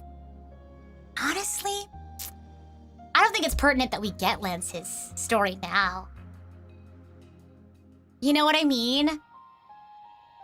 I think we should just keep going. I think we should just keep going today. And I'll stop before we leave the prison. We'll take a week off of Xenoblade and then we'll do that whole sequence. Sounds good? It's my party, I'll do what I want to. And then after that, we'll do some more sort of like pacing a little bit. You know what I mean? Like doing more quests after that. I think that's a good time to pace. It's my party and I cry if I will cry. I'll draw up the rota for guard duty. Okay, let's go. Let's do it. Let's stay cautious. I'm dead on my feet. Oh, wait, hold on. I don't... No. Okay, yeah. Let's do it. Let's go. Let's go. Oh, yes, because I also want to... Yay! I also want to talk about Shania. Oh. It's in my head to talk about Shania now, so I want to talk about it. Massive. That's the My fan on. Agnian castle. And it's floating. Seen it before, Mia? Nope. First time for me too. Like you guys. We never got any special training. If our intel's right, we ought to find a cave if we circle along anti-clockwise. Is that the one that then leads to the ventilation ducts in the camp? Yeah, Right. that's right. Crack my knuckles. Quickly. We need to get in before it gets light. Mm-hmm. Let's go. Let's see. Oh. This may be your first time seeing a stream go way over time, so you weren't there for the 10-hour streams. Well, I mean, this isn't even over time though. You know what I mean? There's not a prescribed time. I just stream however long I feel. You know what I mean? I do what I want. Because it's my time. I don't know why I was going with there. I was singing whatever I felt like singing. But I don't think this is like it's uncommon for me to go over like 2.5, 3 hours. Ooh, C nod. Camp. We're not gonna go super long today. Well, I just know next week we can't go super long because I have plans. Yeah, like the last Honkai stream. Yeah, because I was fully planning on... Well, no, I planned on splitting it up. Yeah. I think that I originally planned on going overboard and then I didn't. Oh no, my fan. Gotta plug it in. Well, here, I'll plug this in. One moment, you might hear the doo-doo. No, actually, you probably can't. The doo-doo-doo connecting noise, but... Turn my fan on. It's already been an hour so far, but I usually stream more than an hour, right? I will save. Actually, no, I usually save at the end. I don't think I feel I don't feel the need to save right now. It's okay.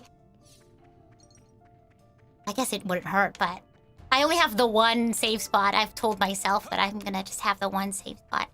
I want to keep the other saves for whatever reason. Weird feeling that I have. Everything is going well so far. Shall we deal with Just you wait. Yeah, we'll deal with it. You honestly lose track of time with these streams? Aww! That means you're having fun. And again, the reason why I stream the times that I do is because it's like, I stream the amount of time that I'm, like, willing to watch. You know what I mean? That's sort of like my thinking, I guess. The thinking that I do without thinking, if that makes sense. My instinct. That's what it is, right? But yeah, because it's like there's nothing wrong with doing longer streams. There's nothing wrong with doing shorter streams. I just do the sort of amount that I think is enjoyable. Nice. Aha! Breaking in. Oh. Okay, let's go. I'm with you. Just putting it out. Time flies and all. For sure, I know. Crazy how fast time flies. Okay, woof. Alright, let's go. Prison precipice. Happen eventually. Oh. Can you look to the right again? Sure.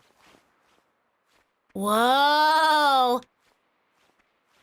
Whoa, oh my gosh. I don't know why. I had a really intense feeling of like...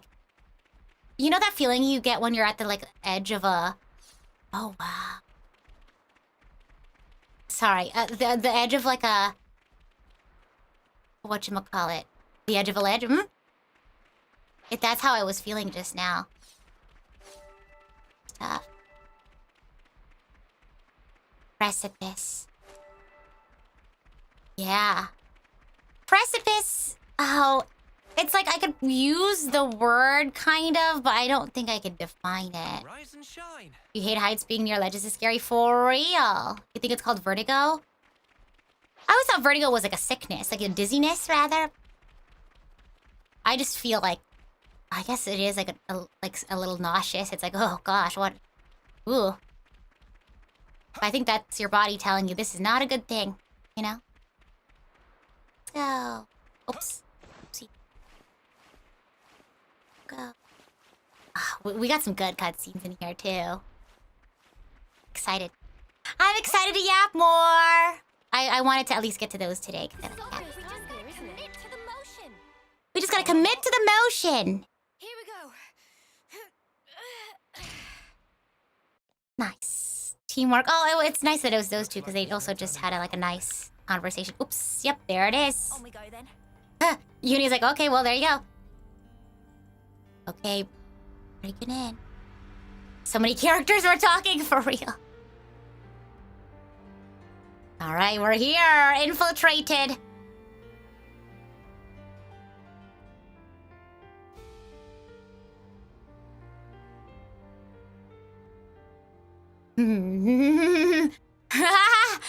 How are we gonna do this? Good morning, you snuffing rebel. It's like we don't even have their outfits. We're gonna stand out so Good morning much. today. If only I could appreciate it. Didn't get much sleep. Do you know why? Because the eclipse draws ever nearer. Dun dun dun. How many of you are getting made an example of on Hope's rest Yeah, this turn up the time? volume for you I guys. can hardly contain myself thinking about it. Couldn't catch a wink of sleep last night. Me? Nutty snuffer. He's really For enjoying real, I this. was gonna say, I was like, it's a special kind of person to really get Yet, excited about other people's nonetheless, suffering. The show must go on in order to unite our hearts and minds to keep the world in balance and perfect harmony. This will be your final resting place. So why not live a little while you still have some body to enjoy it with? No one's laughing, sir. No one else is laughing. I'll give him something to enjoy. You tell him What that. term is he even? It's not like he'll have that much longer than them to live. Ah, bollocks. Yeah, be careful. It's Yeah. okay. I'm not bothered. It's sweet that Uni was able to be like, oh, sorry. Yeah. Because I forgot to even say that. And so I was like, oh, Uni, no. But then she said, she was like, oh, sorry. We'll have to check each route systematically. Wait, what? Oh, to break in. Wait, hold on. What's here? I don't think that's where I'm supposed to go. Follow ball is telling me to go here, so I'm gonna go here. Oh, wait, huh? Yeah, follow ball says to go down here. Check it. This is a warehouse of some kind? According to the schematics, that's what it is. What do you think, Noah? There are no guards, so we should be able to proceed. You're right. It seems safe enough. Let's get down through here. Oh, yeah. Hold up. Shouldn't we be taking off our eye patches? As far as I can tell, the people being held in here don't have them on. What if we all happen to have this similar eye injuries? Makes sense. Follow ball is a bit insane. Oh my gosh. You insane as in it makes you do crazy stuff sometimes? Or you're saying it's insane that I'm calling it follow ball? Now we have to find this Gondor customer. Our customer. Oh my gosh. All right, here we go.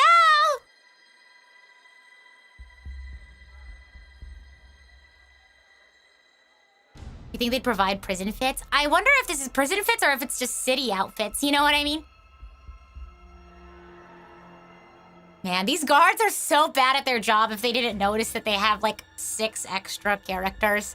Sorry, make that 8. No one's like, oh, we didn't have Napon prisoners before. You know what I mean? We're also wearing completely different outfits. I mean, I guess she is too. Gondor. Is that Gondor? I asked you a question. Give me an answer, fresh fish. Huh?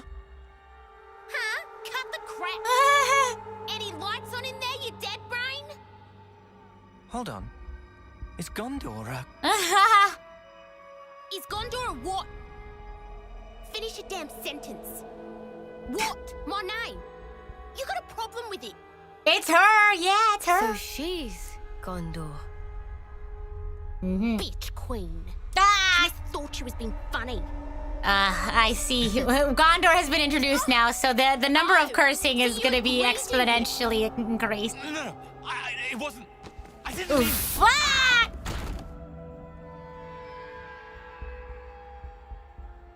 die in a ditch, you turd.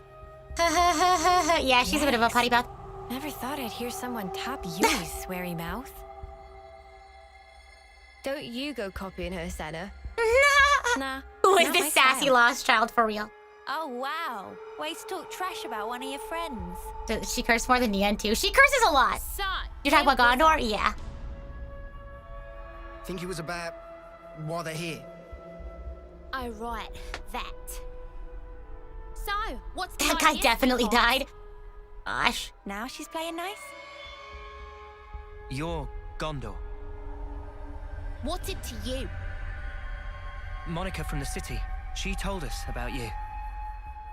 She said you'd know where the queens are. So you are the bitch queen's lapdogs. Please tell us what you know. We have good reason to meet with them. To bring peace and to set the world to rights. This shit again? What? I'm fed up with hearing that sanctimonious odd and crap. So you aren't going to Sanctimonious. help us out then? If you're trying to kill the now, then you can just forget it. Kill the now? Did I bloody stutter? Oh, you just don't get it. Maybe this'll hammer it home. Uh-oh, here we go. Eggy, Oggy, Aggie and Augie. At your command. give this lot a bruising and dump him in the trash. Uh-oh. Mom, my pleasure. Hey now. Uh-oh. Dun dun dun. Dun dun dun. Dun dun dun. Hey, hey, hey. Oh no. Not the prison entertainment. Look at this, the way that they set up the tables, that's the visual storytelling. I can imagine it now after that very tense conversation, because we as players, we got to go directly into the battle. But in the world of Xenoblade, they had to like go off of that conversation and be like, okay, everyone, get the table set up. You know what I mean? Oh gosh. Yeah, prison fight. Prison fight. Okay, that topple didn't work. That's fine. Gosh, Aggie, Augie, go set up the tables. Oh gosh. Like, do the other people in the prison set them up because they're like, oh, a fight's happening, or is this like Gondor and Herlax doing it? You know, people don't like Gondor, but you like her. I like Gondor. Yeah. Yeah, she's not my favorite character, but I think she's fun. Yeah. I'm so excited to talk. So this is the character that I was talking about, who wasn't introduced yet, who, when paired with Shania, is a great foil for Senna and Mia, I guess. Because it's Shania being a foil for Senna, but the fact that they have sort of like this friend character who they sort of compare themselves to, is part of that sort of relationship, I guess.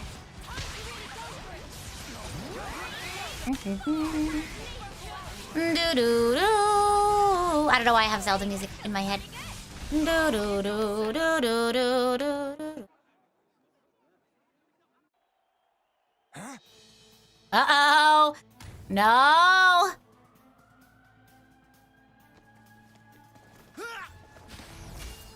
Oh, let me turn up the volume.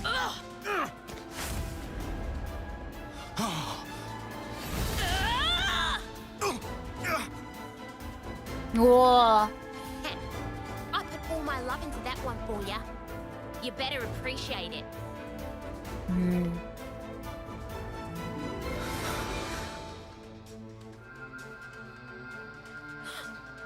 Ah! It's glowing. Flower, gleaming flower.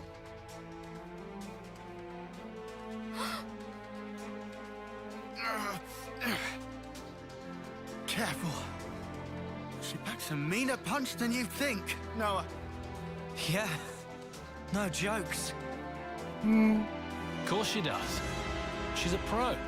That's Monica's daughter for you. Daughter? You mean They're like, we learned that she this was word. born from Monica?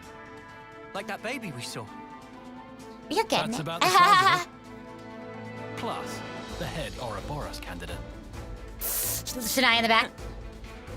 That too? You don't say. It all adds up Dun, now. dun, dun, dun, dun, dun, dun. Oi! What are you prattling on about? You got something Oi. to say? Say it to my face. We do. Go on then. Yeah. Monica's daughter, Why yeah, are we and fighting you each saw how other? she talks about So her mom. pointless. Goodness. Piss off. No, it's not. Why? Because you dads haven't figured it out. About killing the now. Yeah. Then stop holding out and just tell us.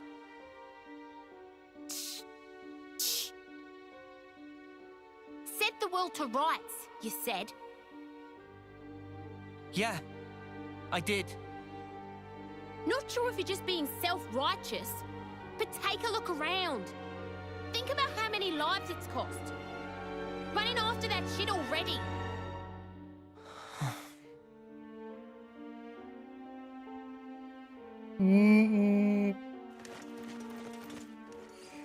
Like her attitude when she chills, though. Who? Gondor or Shania? Sorry, I was talking about a bunch of people just now. On your knees now. Finally, it took them a while Hands to. behind your head. Crazy that we were able to like solitary. get away with this. They're like Change of they're plan. not checking prisoner Choose your blades record. now. Let's just do Gondor, as he says, yeah, okay? yeah, for sure.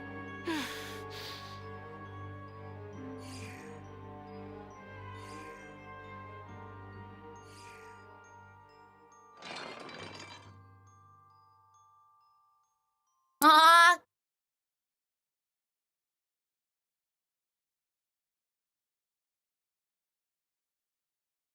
Now, time out. Just yeah. Okay, got it. Stay safe on your end, too. Jansen and the others are all in the same cell, it looks like. Another one. They didn't notice us coming in from the outside. I think we can call step 1 of the plan a success. I wonder how we're supposed to get Gondor to work with us. Yeah. The way she said we were trying to kill the Now sounded like she might take some convincing. Yeah. And what the spark does that even mean? I have no idea. But I think I want to ask Gondor about it. Lots to talk about. Talk? Dude, I'm not looking forward to raising a merry ruckus just to get out. That seemed not strictly necessary. What do you mean? You're new around here, huh? You don't stir yourself, you'll miss grub, you know. Oh, we gotta do like the tasks and stuff. I remember this. They even feed us? Well, now. Seems we have more freedom than we initially assumed here. Let's look for Gondor. Maybe we'll do the tasks. Well, there's certain cutscenes that I want to get to. Hey, can we take 5? Can we take 5? I'm kind of zooming. I wanna. We have some new names registered. We also have our tasks to do like a crewmate. For real, it is like Among Us, huh? We'll slow down a bit in the next, at the beginning of the next stream, because we have a lot. Well, no, I'll tell you what we should all do. we'll just let it happen. Not one frigging thing. No. We do nothing.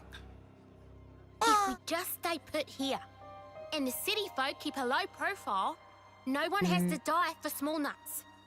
So that's your now. Penny finally drops.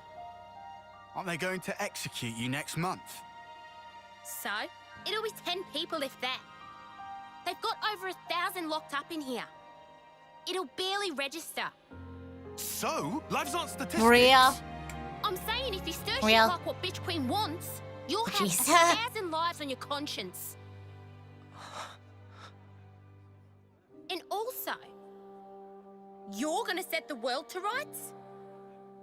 Then what's that there on your arms? On your chests? And then there's the kitten.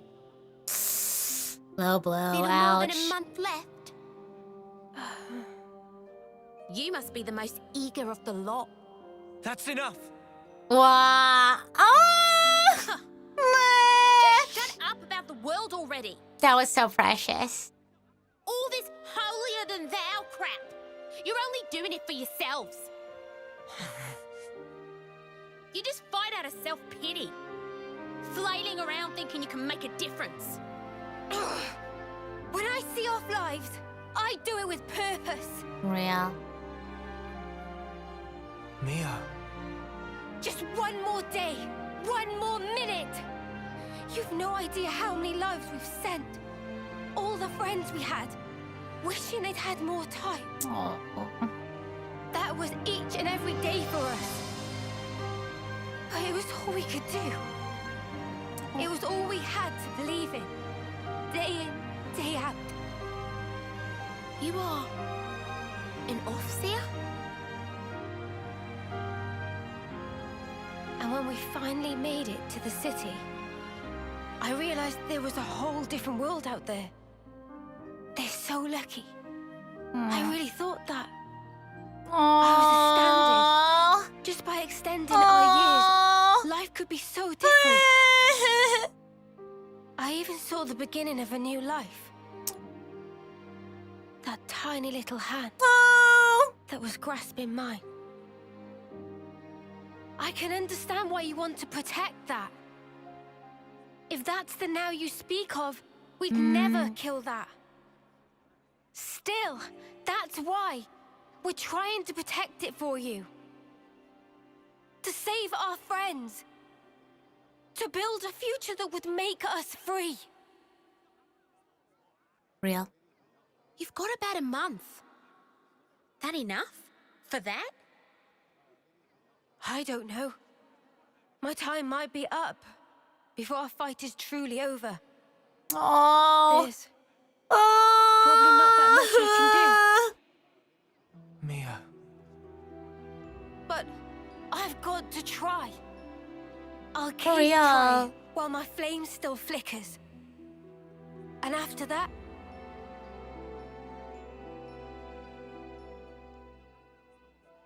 Yeah, we gotcha. We'll carry on your will. Real. Right, Noah?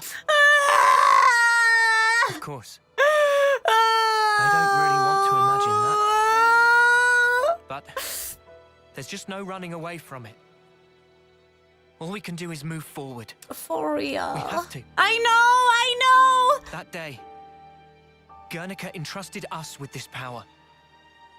And because of that, we made friends with former enemies. Believe us, your now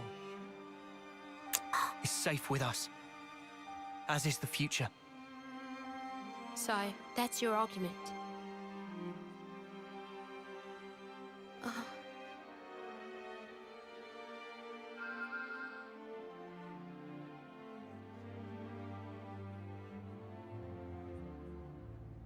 What's this? For the Cloud Keep, where the real Queen of Agnes is taking her beauty sleep. You'll need that to get in. Kinda like a key. I know that this chapter is gonna ruin me. I've gone through it once before. Names? Noah. Multiple now, because I've rewatched these cutscenes Noah many times. and Mio. I'll remember that. I've only played through... Anyway. I actually haven't rewatched Chapter 7. The doodad reacted to you two when you teamed up. I think it was probably like telling me to give it to you. Thank you. For real. You're helping us now? Still hate the fact the bitch queen sent me. Nah. But hey, the what's name did pick you, so. And I did promise. Promise? The music. In 3 days, Agnes will be holding a large-scale training exercise on Daedal Isle. I have 3 days. Okay, gotcha. Of course, that means minimal security for us. That'll be our chance to escape. How, then? Well, the only way I know how. Am I right, you dads? Yeah!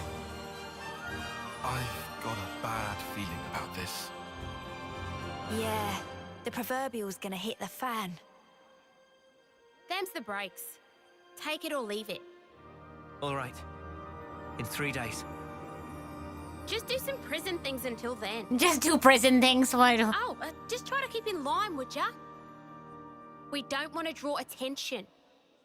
We'll keep that in mind. maybe we should change our outfits. We're drawing a lot of attention. A quick word of advice. The proverbial's gonna hit the fan. I know all of the is curse words lost, already let went to him hear you Gondor. roar. Yeah! Yeah! Raw. I love that. What a powerful line. All that power you wield, that's exactly what it was meant for. So real. We're done today. Scuttle back to your hole. Okay, I'm not gonna say the rest of this sentence. If only like Luto was here. If we keep crowding together like this, a nice Mr. Jailer might show up and rattle your empty heads together. No worries. We'll clear out. Before you go, just one more word of the wise. If you're gonna pretend to be model prisoners, you'd better put some effort into the jobs the guards give you. What kind of jobs are they? It's different depending on the day. Anyway, come here again in the morning. We'll be here. We have to wake up early? Looks that way, sweetie. Noah, would be a good idea to sleep early today. Early to sleeping, early to waking. Right. What I'll say about that cutscene, though, is I think it's such an admirable thing to be able to fight for a future that you don't know if you'd be able to see, if that makes sense. Or, I guess, to even hammer it home, fighting for a future that you know you won't be able to see. You know what I mean? I think it's a very admirable thing. Fine. And well, also like Esmeralda from Hunchback of Notre Dame. I think that's like, well, my favorite musical. So I thought I'd mention that. Yeah, I think that's a beautiful moment. That cutscene that we could all use more of in the world, for sure. And it's easy to forget because, you know, we all get caught up in our own lives, and, you know, that happens, and, you know, we all deal with different things, and sometimes it's hard to, you know, we don't all have the luxury to be able to, like, pull back and adjust our focus from what's affecting us in the here and now. But being able to have that sort of, like, foresight is really admirable. And thinking about, you know, I don't know, just thinking beyond yourself, like. Oh, I love this cutscene. Oh, I love it. It's such a sweet moment. I'm envious. Of what? You, Mimi, I think it's Noah, a, you're all so incredibly confident. Who's confident? It's all a big act. I don't know about Noah and Mio. But me, though? I'm pathetic. Oh. I'm just acting tough. To pump myself up like I'm not a wimp. You think you're a wimp? Yeah. I'm a lot like you. Huh? But Aww. look, what's wrong with that anyway? Yeah. If we're weak, there's room to grow. For real. Right? Remember the first time you became Ouroboros? You yelled, "Lance, come with me!" Huh? This is such a key part of her. You story. reached out for the strength you needed. Oh. Our friend Jorn, he became Mobius. But that wasn't him. That's his life's purpose? Like Spark it is. So I think maybe I want to figure out the purpose of my own life. I want to get stronger. And if Jorn surpassed me, I'll get even stronger than that. Oh, wow. I won't be doing it for the recognition, nor to be Oh, liked. see, I'll do it for myself. internal intrinsic motivation. Even I'm if people telling don't you. recognize it, right? I love this cutscene so much. We're here. This is This us. is us. Let's For keep real. being true to ourselves. What's wrong with This that? music! It's not wanna Same old cry. Plans. Same old. Never stop being you.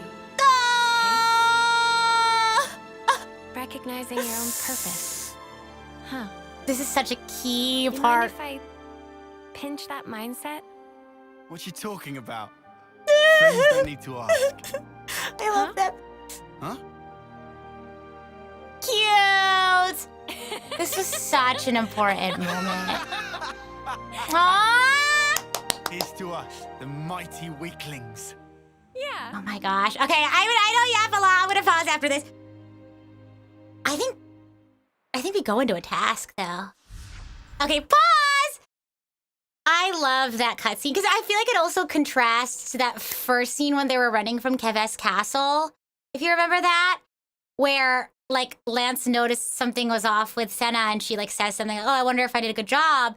And Lance was like, what? And he kind of like tried to press it a little bit, but Senna was like, no, don't read into that. It's whatever. Like she was sort of taking it back that Lance was like, oh, you seemed kind of like alone, or you seemed kind of like, he was able to sense that something was wrong. And she was like, no, I'm supposed to be, the positive, happy-go-lucky girl that like, you know what I mean? She has this like, I guess she had this image that she wants to keep up, but as a people pleaser, as someone who, I don't know, you know what I mean? She has this image that she wants to project of herself to other people.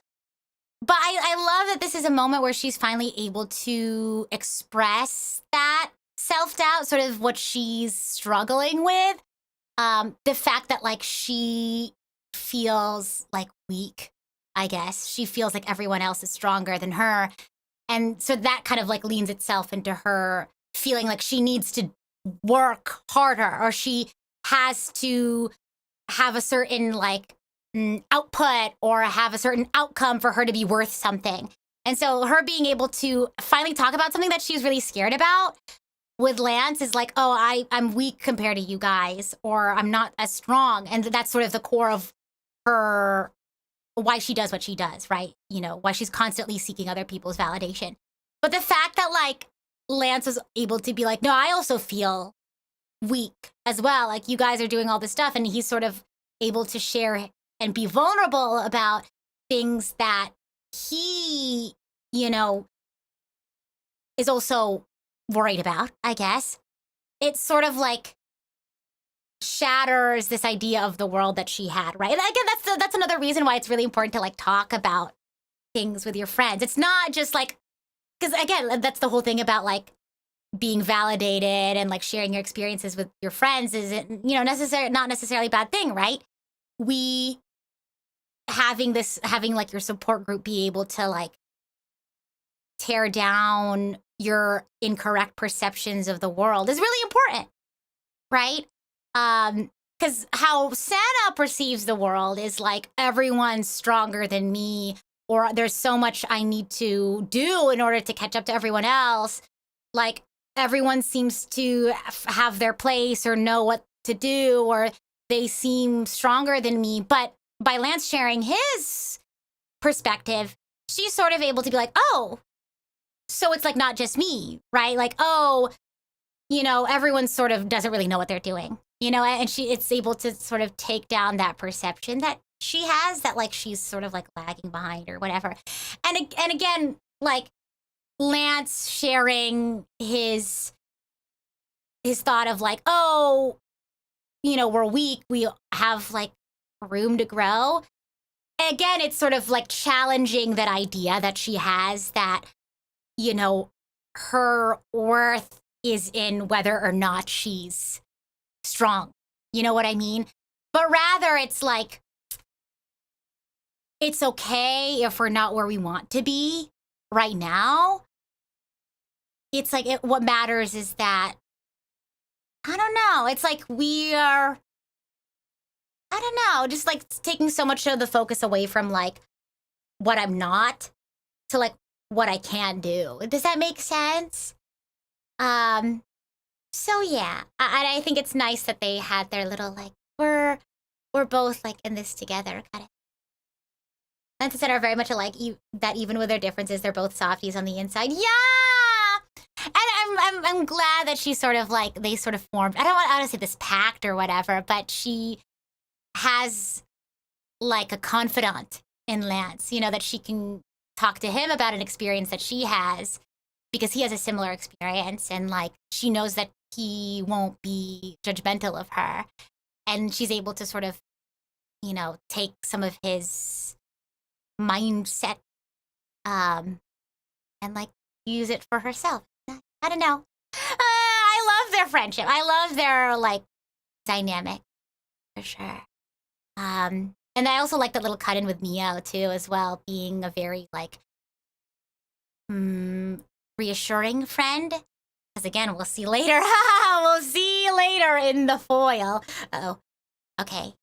But yeah, I think really this marks sort of her mindset shift into like, it's not that I'm, you know, not enough, right? I am enough. And you find that within yourself. And yeah, I think that's powerful. Here's to the mighty weaklings indeed. Okay, continuing on. I'm gonna have to talk some more. Noah says, Is everyone ready? Oh yeah. Gondor told us to go to the central cell block. It's about the same time now as it was when we infiltrated the prison. ugh, what if that foul-mouthed jailer's there? He'll no doubt be at the morning gathering.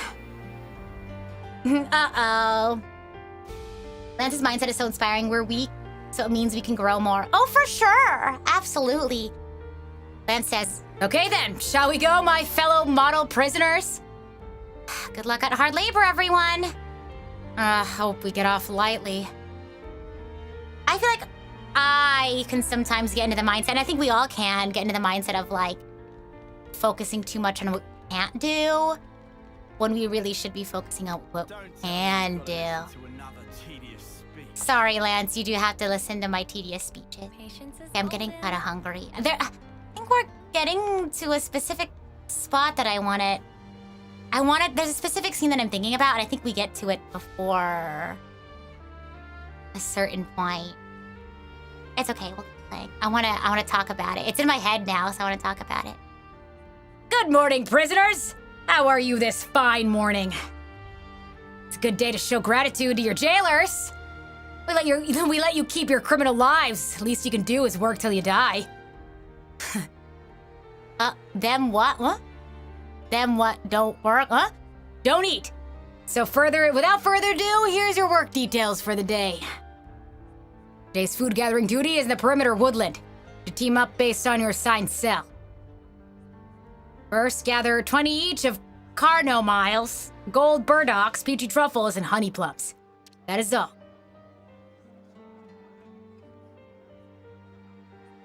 If you want to do something but you can't do it, there's always a chance to grow strong. Exactly! Anton says, ugh, sounds like another breezy one today.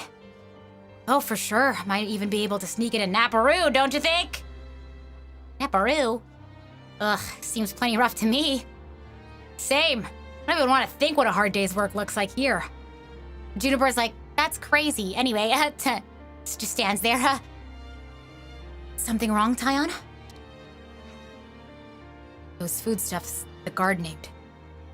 It's the exact same food that the castle distributes to us. Ah! Hey, does that mean that the food the colonies receive is all picked here? It would be the natural conclusion. So they're using the lost numbers as free labor. We're now opening the gate to the perimeter woodland. You always love voicing the prison warden for some reason here. That's true. It is a fun sort of like energy to sort of put on. No funny business, you hear me? Anyone acts suspicious, they get taken out. End of. We're supposed to keep our heads down until we can execute the plan. Let's just head for the woodland. Hey, if I remember correctly though, I remember like doing these tasks and being like, this place doesn't even look like it's built for farming. It's like first, huh? There might be more to this job. Oh, that's right. I think we're in for a rough day. It seems more like we're foraging. You know what I mean? Like if this place is built to like farm food for the colonies and stuff, it wouldn't look like, honestly, it's kind of like a little pleasant little courtyard if you're ignoring the fact that this is a prison. We have some new names registered. Am I picking these up? Am I think I am. It's okay, there we go. Rise and shine. You don't see even a bit of crops out here, right? Like, is that what makes it difficult? Like, they have to do all these, like, collecting tasks, but it's like they have no infrastructure for doing so. And they just gotta forage.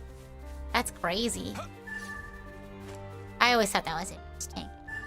I remember playing this the first time, being like, where's the farm? Where are we gonna collect all these things? And it's just like, oh, we're just going through a walk through the park and just hope that we have what we need. Okay. Wow, I got a lot of stuff going on. Am I sick of all this gathering? Well, how about we inquire about our new digs along the way?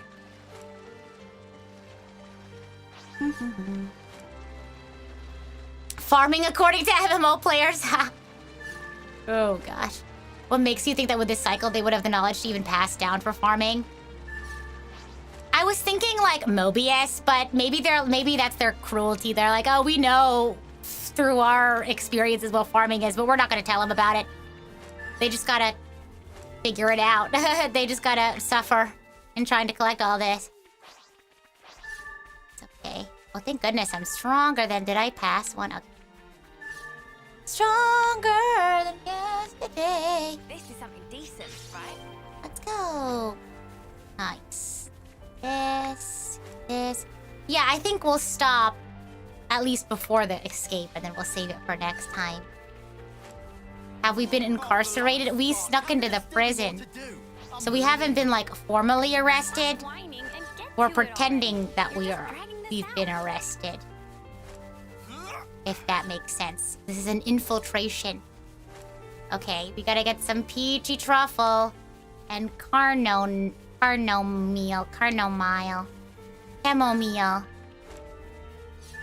Okay, and then we gotta walk back after this.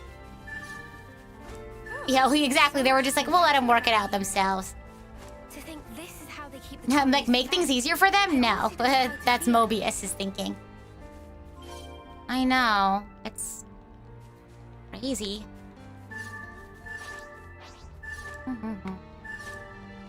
Okay, we just need to get more chamomile. Oh, okay. You're not gonna show me where it is. Oh, there. How many more? One more! Boom! We're done! Get this report done. Let's go. Doing this day after day would definitely get old. For real. This was a nice find. I wonder if we'll get to that scene that I'm thinking of. Okay. I was worried that it was gonna go directly into the other part, but I think there's like a sequence where you're like, how do I say this? Where you head over. I think they like prepare. Because I think they'll tell us too, like, are you sure? Are we ready? Because I think the cutscene that I want to bring up is coming up soon. I just don't know where. I know it's definitely before we escape. Because that part I know pretty well. Good thing we're prisoners for like 3 days. Yeah, only 3 and we just finished our first day. There you go, sir.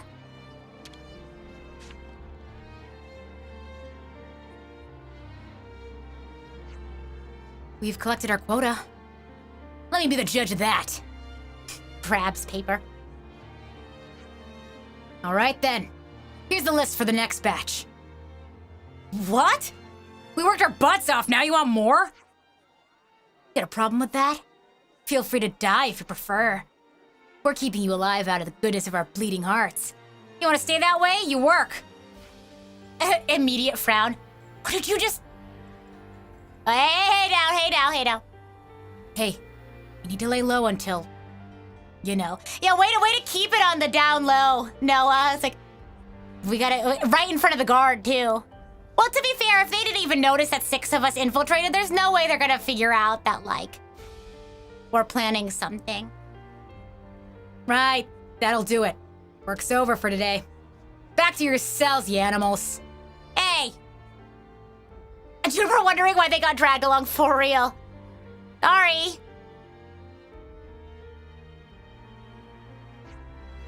Ugh, I stink of dirt. We gotta stay patient. Just 2 more days. It's inconceivable. All the people here have to work like this every day. They've been seen as expendable labor. I imagine the overseers don't even consider them human. ... We need to keep our strength up for tomorrow. Time to call it a night. Yeah, you're right.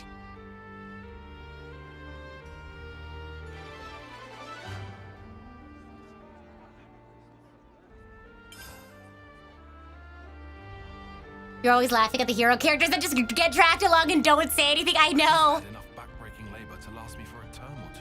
I know I'm skipping all these people, but I'm pretty sure I talked to every single one of them when I was playing this the first time, so. My yapperoony brain is thinking of that cutscene that I want to get to. Good morning. Everything's ready. For day 2, right? Okay. I was like, ready for what? We're not leaving yet. Then let's get to the central cell block. Let's all give our best to the old penal colony again today, mateys. That Gondor certainly enjoys skiving off, considering how insistent she was that we keep our heads down. Actually, if I recall correctly, she said to pretend to be model prisoners. Whatever we do, you have 1 more day of it. Wait, are we breaking out on the 3rd day or after? I don't remember that specific detail. I think it's on the 3rd day. Because then he wouldn't have said that. I'm afraid I'm gonna start snoring while standing up. You've got to Hang in there, Lance. You're gonna get real mad. Hang in there. You believe it was day 3? That's what I was thinking, though. Is it like on day 3 or at the end of day 3? But I think it's on day 3. You know what I mean? The job today is culling the Ferris population living in the perimeter woodland. They're like, you heard that? Anyone who kills a Ferris will be excused from all their duties for the rest of the day. Make sure to bring proof when reporting in. Not just any Ferris, though. The idea is to eradicate the ones that are going berserk. Well, that's much more like it. No more digging in the dirt like yesterday. Ferrises are reported to have mauled a large number of people yesterday. Have fun out there. Why don't you use your Levnesses? Just make quick work of them. Any units assigned here are being prepared for the war games tomorrow. Even if they weren't, why bother wheeling out the big guns for something this trivial? Especially when we've got you lot. Ouch.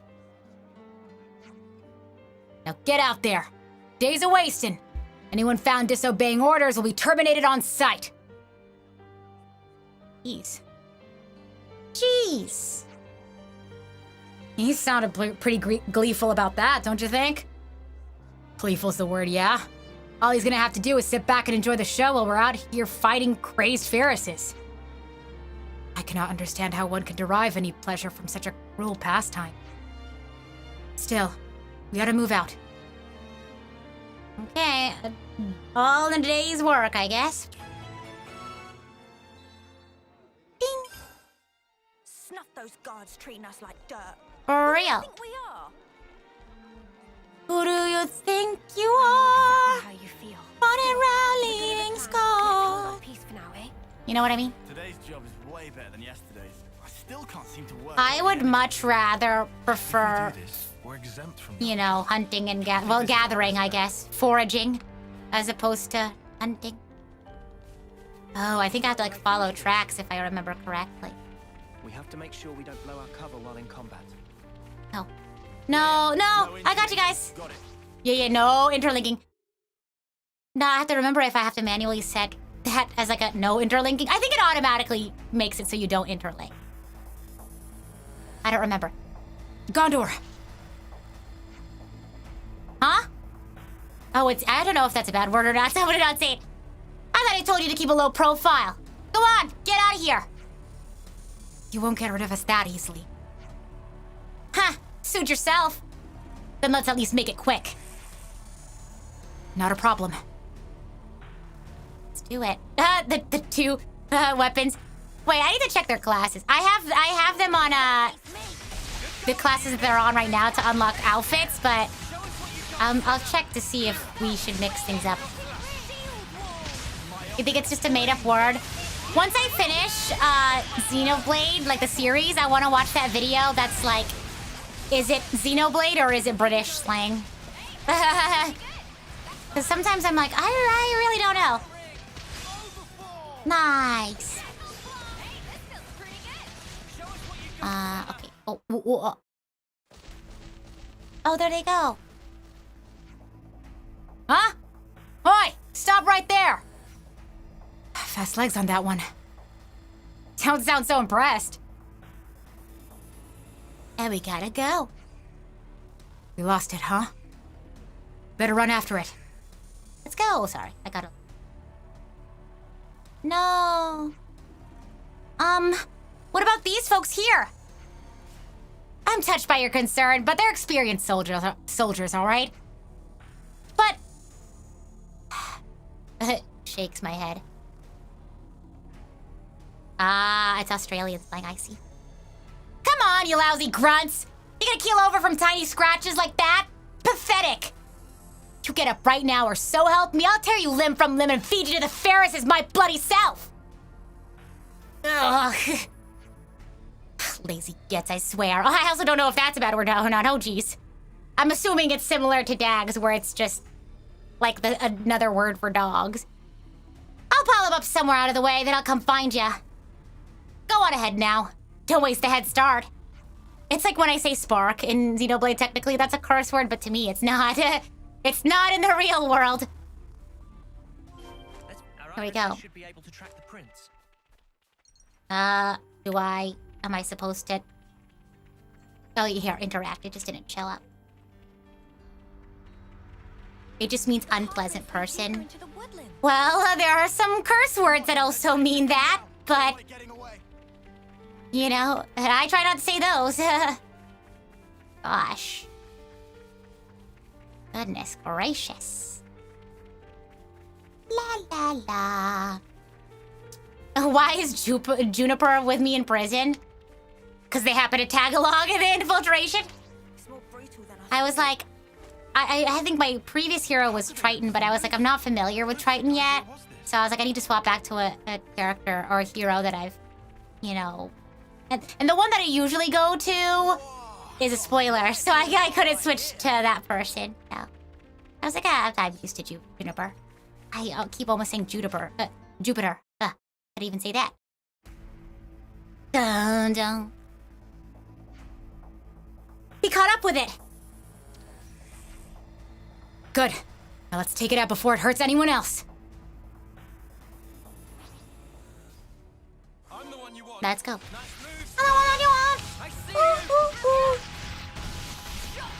That's weak, Ferris.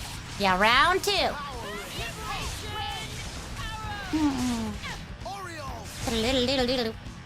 Yeah, I think my stopping point, I don't know if you were here for this conversation, but I'm gonna stop right before the escape.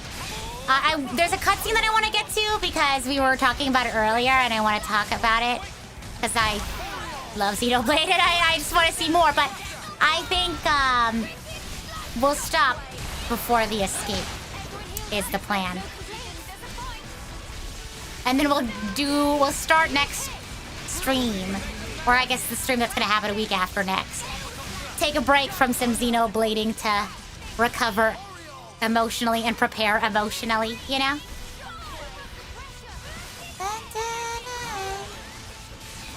Oh, nice. I toppled. You guys see that? Wobble.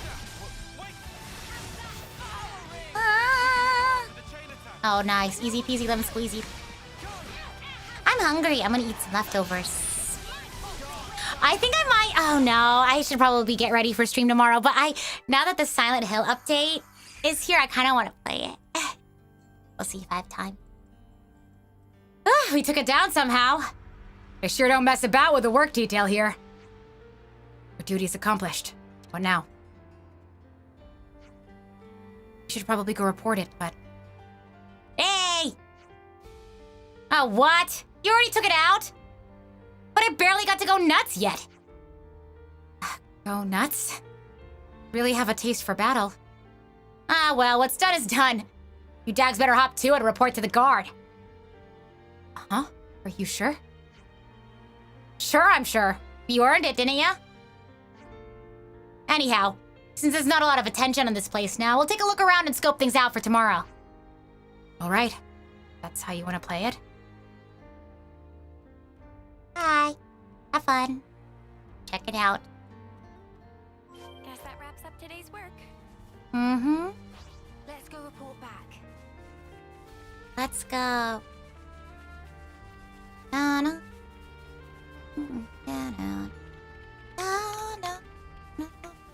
Oh my gosh, I feel like right now is such a peace. I'm not saying peaceful as in this is a good situation to be in, but compared to what's going to be happening next, it's very much the calm before the storm, for sure. Shortcut. Oh well, ouch. Sorry guys. Oop, your leggies. Shortcut. We don't have to go all the way around. See, I'm smart. Work smarter, not harder. All right, yahoo! I know I keep breaking all of their ankles. I feel bad. Okay, here we go. Let's do it. Let's go turn in our reports. Honestly, like, I don't think we need to do much to convince them. They're already convinced that we're just regular. They really just don't care about any of us so much that they don't like think to. They don't think that we're any different from anyone else. We've defeated a Ferris that had gone wild. Oh, you have ya? Where's the proof? Here you go, the thing's horns. Pfft, you could have taken that from any old Ferris. Won't count as proof to me. You what? Ouch. I forgot about that. Yikes. What the ever snuffing sparks? That guy really gets on my wings. Nothing to be done. Let's go back and look for something that'll convince him. I forgot about that. Ah, more walking? Great. No, I forgot. I was about to say that seemed a little too easy. How is this even allowed? The lost number For real. have the patience of a sage. Okay, cool it. Just bear with it for now. Oh. Hey. Oh, you're done already? Pretty much. More importantly, what are you lot doing out here? Let me explain. Well, sure sounds like that guard gets off on messing with you guys. Take these. Ah, I forgot this too! Huh? You give him those, even he'll have to leave you alone. Thanks for that. Lance wants to skip leg day. No leg day, I guess. He's tired of walking. He'd rather fight, swing his big sword, than walk around. Oops, sorry. Oops, sorry. Hup. Here you go, sir. This good enough? Here, proof that we did what we said. Huh. Well, I'll be. Looks like you really did take down that Ferris. I'm a man of my word. You're relieved of duties for the rest of today. Wow, would you look at that? Sounds like you did well. Thanks for the help, Gondor. Don't even mention it. Besides, I also wanted time to talk about tomorrow. Good point. I do want us to go over the details together.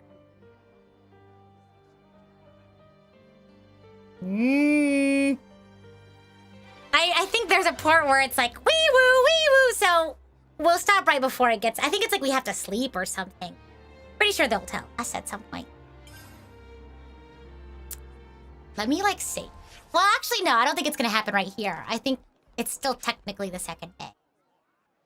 Tomorrow is always a mystery. Right after outdoor duties start. I don't know why My men will cause a commotion outside. Draw out the guards and jailers. Is this the cutscene that I'm thinking? The guards will be armed. So you dags will need to deal with them. Use the element of surprise. And the jailers? They're small fry. I'll take care of them. All right. Confident. How many guards? About 30. Take Oof. out 20 or so and we'll be sitting pretty. Then we break straight through the west gate. We'll have you lot covered, so just run for it. You hear And that? how do we break through it? It's not like it's made of tissue. Surely you lot can handle a gate. Why else would the bitch queen even send you? Everyone keep at every calling point Monica is that? just like, She's you'll your figure it mother. out. I'll call her whatever the hell I like. Anyway, you all got the gist of the plan now. He's like, okay, write that You call down that in a my plan? learnings. There's nothing to get. We don't even have any For real. contingency measures, do we? I bet you're fun at parties. Hey! I prefer level-headed. What a guy. Anyhow, we'll gather in front of Watchtower 1. After breaching the gate, thin out. You run and you don't look back. Clear? Okay. I We'll guess do it's that. like a separate. Good. You Or maybe it's dismissed. after. Gondor, I know somehow their blades Please, aren't just- confiscated. just be Maybe careful. it's because they think that their defenses Who are do so you think you're strong talking to? that they can't. And they also need them to like fight the Pharisees and stuff, no? You know what I mean? You I look guess like it's- you'd make sure work Oh, of that I think gate. this is. Huh? Me? That wallop of yours on the first day. One hell of a hit. You sure give him a run for their money. Oh, thanks a lot. Looks like someone's ready to go. Yikes. Well, look what the Hawks dragged in. Nice to see you too, Gondor. I've been here the whole time. You didn't notice? Oh, I'm sorry. Want a medal? Oof. Arrogant as ever. Anyway, think you're ready for this? Who do you think you're talking to? Oh, touchy. Just don't screw Ugh. this up.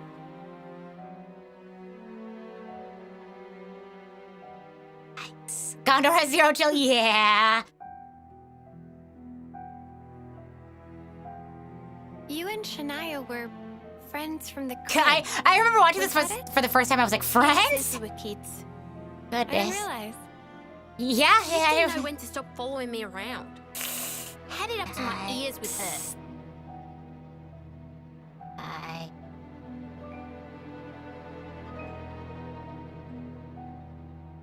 Heard you bombed the selection test.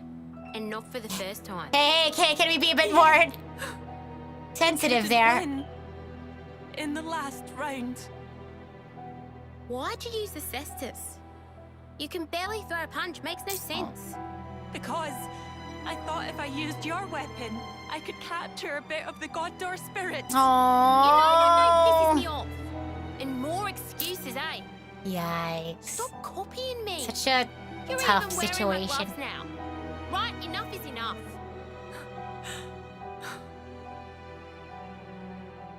Nothing to say for yourself. Ugh, hang on aloofness. Don't you have any originality? No wonder you lost. No wonder you never get picked. Man, so rough. I have my style. She has hers. Why doesn't she get the message? I'm so sick of it. You bitch nice Hey, Josh she now. is? And it's like, they seem confident. Are we okay? Everything's going to plan. Everything's fine. everything's fine, guys. Everything. Everything's fine. We Everything's can't fine. afford to flub tomorrow. Okay, this is where we're stopped for today, but I want to talk a bit more. I want to talk a bit more. Oh, sorry. Let them talk too. Goodness gracious, I got too excited. To plan. We can't afford to flub tomorrow's mission, huh?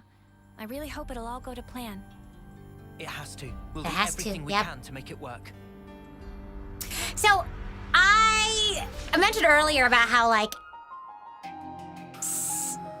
how Shania and now we've been introduced to this character Gondor are a really good foil to Senna, and I guess Senna and Mio, because I feel like Senna and Shania have similar struggles.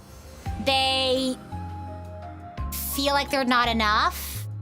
They feel like they're like not special, or like I don't know, like not enough. They're very like they're lacking a lot.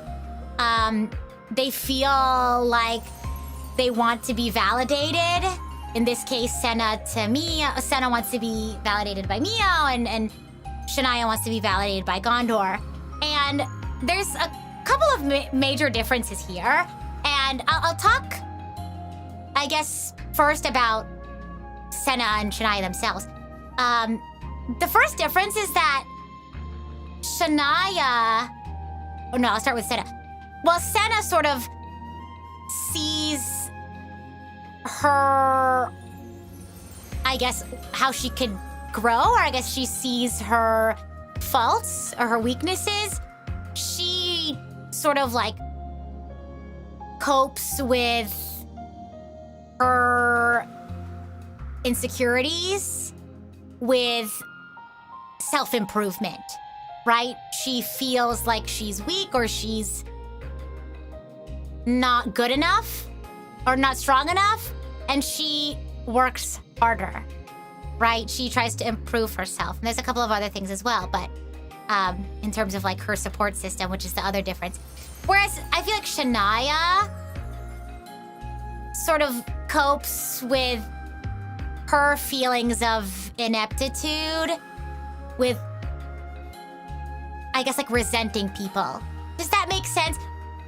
She resents people who have what she feels like she could have had. Or I guess she resents people who have a better situation than she does, right? Because I think it's understandable to feel frustration over being dealt different cards than somebody else. That's totally fine, right? That's I would, you know, we had this whole thing about, you know, in the city where they discovered how different their life could have been, and they sort of go through the range of emotions of fear and anger and sadness for having totally different circumstances and cards, I guess, that they were dealt than everyone else. But again, they sort of choose to change that. They choose to channel those feelings into something productive. Whereas, you know, between Senna and Shania, they both have these feelings of inadequacy or insecurity, but they channel them in different ways. The other thing I think is interesting to this foil, and that's why I bring in Gondor and Mio into this conversation, is because their, again, circumstances are different. And I wanted to start off with like talking about how Senna and Shania are different, like internally, because I didn't want to start the conversation off and make it seem like I'm blaming Gondor. You know what I mean? It's, again, things have nuance. You can't just blame everything on one thing, right? It's really a matter of like a combination of different factors that lead to different circumstances. And again, you can't blame Gondor for the things that Shania did, because Shania was the one who made those decisions to do those, to say things and be angry and things like that, be resentful, right? But, you know, it's very obvious that Shania not having the same support system that Senna does really affected her mindset. Does that make sense? Like, again, it's like, it's not 100% one thing or the other. It's really an unfortunate mix of things. And again, it's like, it's also a really unfortunate situation that Gondor was also dealing with unresolved issues herself. And the fact that they were sort of like going at it is just an unfortunate situation. You know what I mean? Because it's like, obviously, Gondor was going through her own stuff and she wasn't able to be in the situation to like help Shania through her stuff. You know what I mean? Or be there for her, be a friend, right? So it's just this really unfortunate situation where two very toxic like mindsets collided. You know what I mean? It's really unfortunate for those two. Yeah. Her environment helped her to develop these feelings. It's really tragic. For sure, because I wonder if it would have been any different if I don't know, like Gondor was able to be as reassuring as Mio. You know what I mean? And again, I'm not like blaming Gondor for everything, right? Shania has her own level of personal responsibility as well, right? Like, you can't just blame it all on Gondor. But I think that's definitely like part of what Shania's situation be. To Senna. I don't know what I'm saying. My brain, I'm hungry. My brain no worky. Sometimes things are quite more complex rather than just simply looking at the one mindset and just blaming it. For sure. Gondor does try to encourage her in her own way. And that's actually a great point, Aleph, because I think of characters like Kageyama from HUUGE, who is very much the kind of character who sees the potential in their friends. Oh, this is great because I wonder what Gondor's MBTI is. Anyway, Kageyama is definitely the kind, because people see Kageyama and they think, oh, he's just a meanie. He's mean to his friends. But the truth of the matter is that he sees his potential in his friends, and he knows that his friends are very capable and very strong, or if they're not, that he knows that they have that potential, like I said.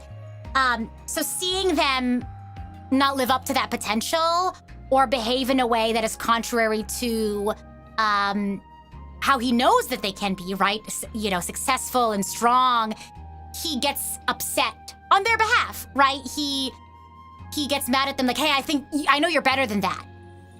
Gondor's an ENTJ. Okay, so their MBTIs are different because I don't think, what is Kageyama, Tobio Kageyama's? What's their Enneagram too? I'm curious. But yeah, because I have a similar friend. I think I've shared the story before about how Beef, that's her nickname. We had this moment where I realized that how she shows her love and care for her friends is very similar to how Kageyama shows his love and care. Aleph says she's always the best at it, and she can be kind of blunt at times, but she does try to tell her not to emulate her and encourages her strength. She's not the best at putting it into words. No, I absolutely agree. And I'm glad that you mentioned that because I was thinking of whether or not I wanted to talk about it. I think it's an important thing to say. I think it definitely is a disservice to Gondor to not recognize that that's how she sort of expresses her, I guess, her appreciation. I know, it doesn't really come across well, right? Because Shania doesn't take it very well. But it's you have to give her credit for being oh, she knows that Shania has the potential. She can be better and she can be greater if she can just, whatchamacallit, see that she can be strong in her own way. In the real way. But I think she does sort of, fail to see that that's not really helpful for Shania, if that makes sense. Because everyone's different, And it happens, It happens. You can't blame Gondor. And it's yeah, I don't know. We just try to be, I don't know. I think that's another thing about Shania feeling like she wasn't seen. Because you have someone like Senna who, not just Mio being oh, you're you, you're Senna, you just be yourself, right? Do that, and having all of her other friends, Lance, for example, seeing her being oh, I can see that this is what you're struggling with, or I see you, rather than sort of Shania feeling like Gondor is very dismissive. Instead. Closer to tough love than reassuring. Yeah, and it's sometimes tough love doesn't work out, And again, it's it's just such a breakdown in communication between the two of them. It's Shania wasn't able to, and again, I'm not putting the blame on any one person. That's the thing. That's crazy. Just like in real life, you can't put the blame 100% on any one person. I feel we're always we always feel we need to find a thing to blame. You know what I mean? Find a reason, find a cause. And obviously, things cause other things to happen. Wow, great job, me. But it's never as cut and dry as we want it to be. And in this case, it's you can go back and forth oh, well, Shania is this way because Gondor didn't say the right thing. well, Gondor didn't say the right thing because Shania didn't express clearly that what Gondor was saying was upsetting her. You know what I mean? Like, you can go back and forth all day. But, you know, I feel like just being able to, like, understand where things went wrong and, like, move forward from there and not play the blame game. You know what I mean? Rather than thinking of, oh, well, if this person didn't do that, rather than focus on the blame, it's like, what do they call this? They call it, like, blameless problem solving, I think is what it's called. For those who don't know, I manage a lot of my projects. And I guess specifically, like, a lot of my big fan songs that so like, for example, Method, I was the project manager for that. Liberame, I was the project manager for that. And for Rise Again, I was also the project manager for that. And as not just a creative, but also someone who gets to the opportunity to be in those more, like, administrative roles, I always try to find ways to, like, learn from my experiences to improve, like, a future experience. And a lot of the times, I feel like sometimes we sort of break down in communications when something goes wrong and we're just so focused on finding something to blame. You know what I mean? Different from identifying the root cause of an issue and then solving it. That's different, obviously, because you don't want to put Band-Aids on things and hope that it'll get better. You want to actually find the root of the issue and solve it, right? But in this idea of, like, blameless problem solving, you're not focused so much on who did it, right? We focus more on, like, what happened and how could we prevent it from happening in the future. You know what I mean? But I don't know why that ADHD is ADHDing, but I don't know what I was saying. Anyway, I guess what I'm trying to say is, like, you can't entirely blame Gondor, and you kind of have to empathize with Shania. Because again, at the end of the day, Shania is her own person. She made her own decisions that hurt people. That it was her, right? But I think there's value in understanding her situation so that we can take that into our, like, lives and see, like, when have I been in a similar situation? Or maybe I was the Gondor in a situation, or like a Mio to Senna. Like, how can I support other people so that, you know what I mean? Like, I don't know. No man is an island, as they say. We all influence one another, you know? IDK. IDK. You do have to remember that City does value certain things and talents too. Oh, Aleph, this is such a great conversation because we had this last time too. Great conversation. Another angle to it, because we talked a little bit about, first, Senna and Shania as individuals, sort of like how their mindsets were different from sort of like looking at their insecurities and how they're sort of perceived inadequacies, right? Then we talked about sort of their immediate community. Shania not having as strong of a...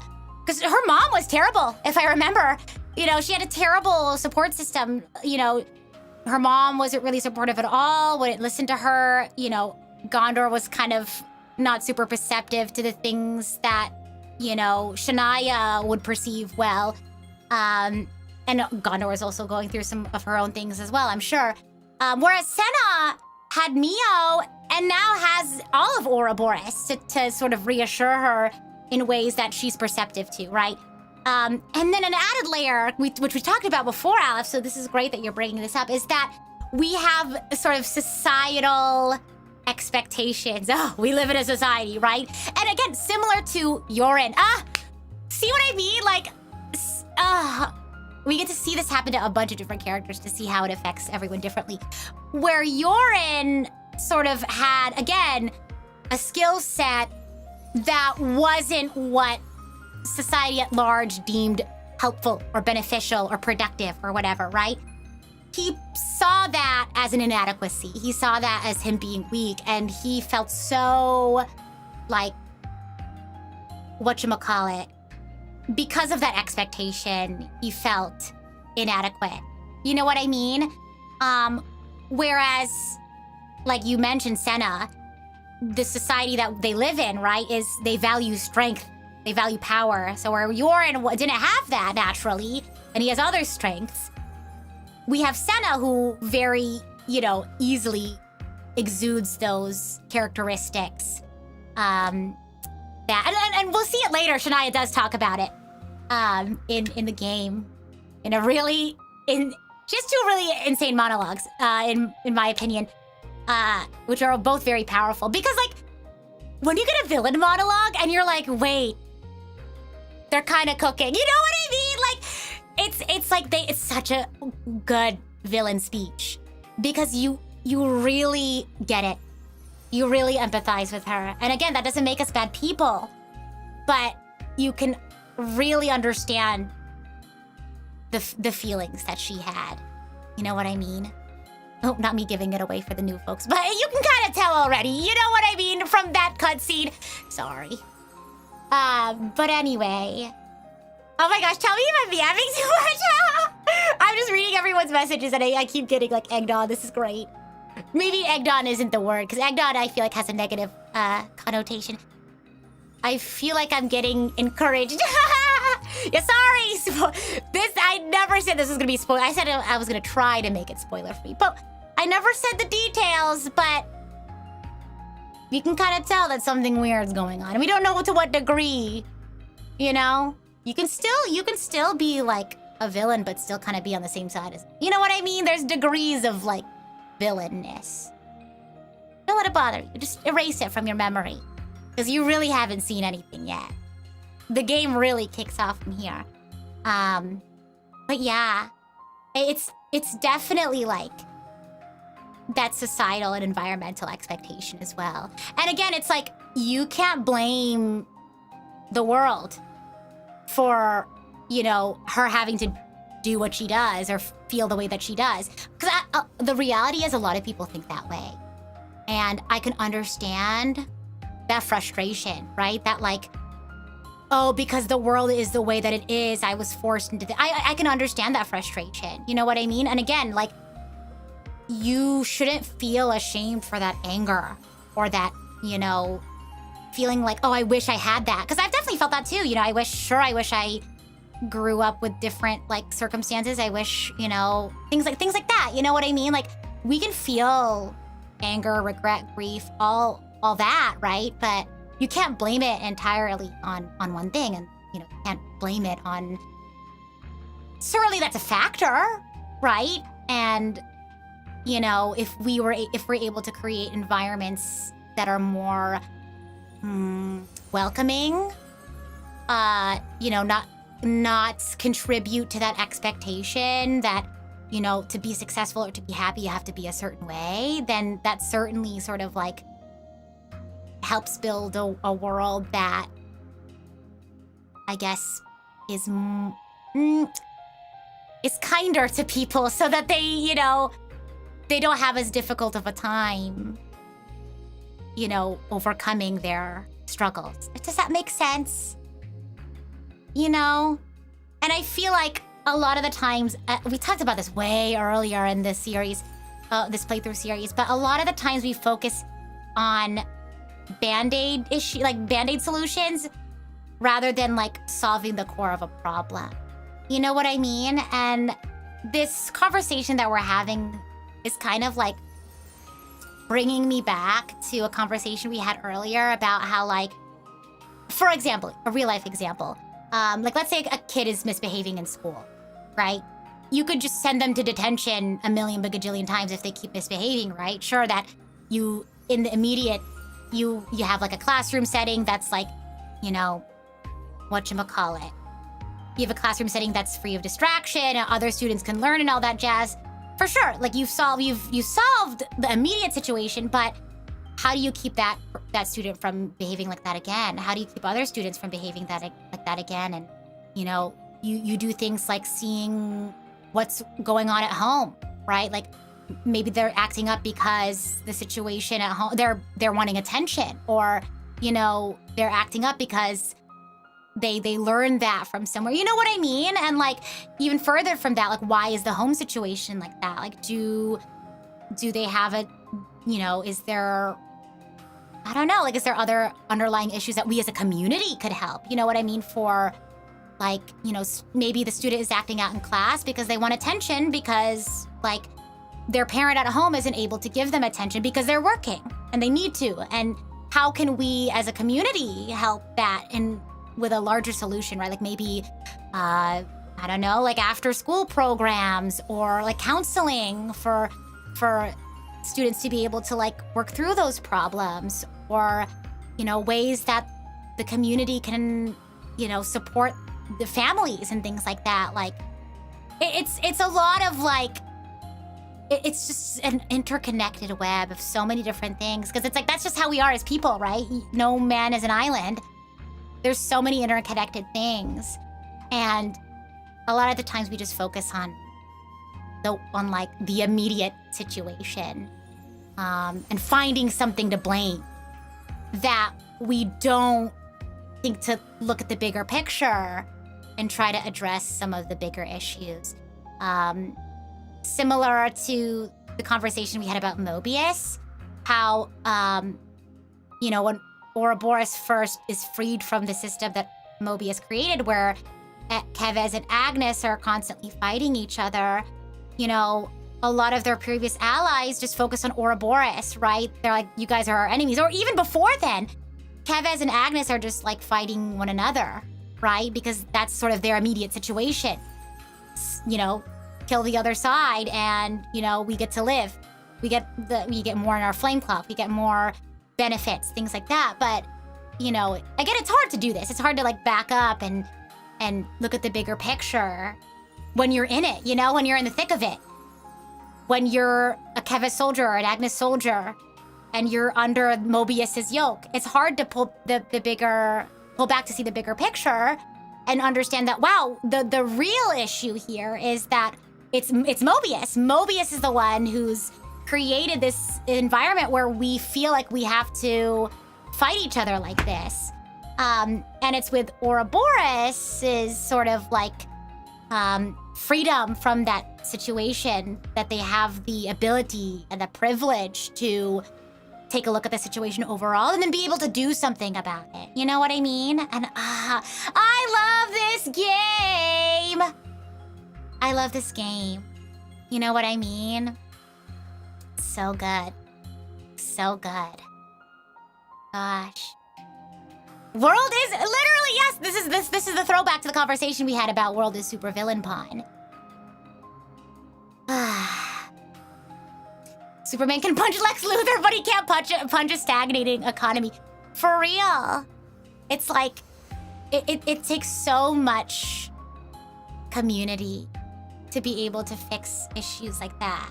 And like bigger issues, like fighting against Mobius.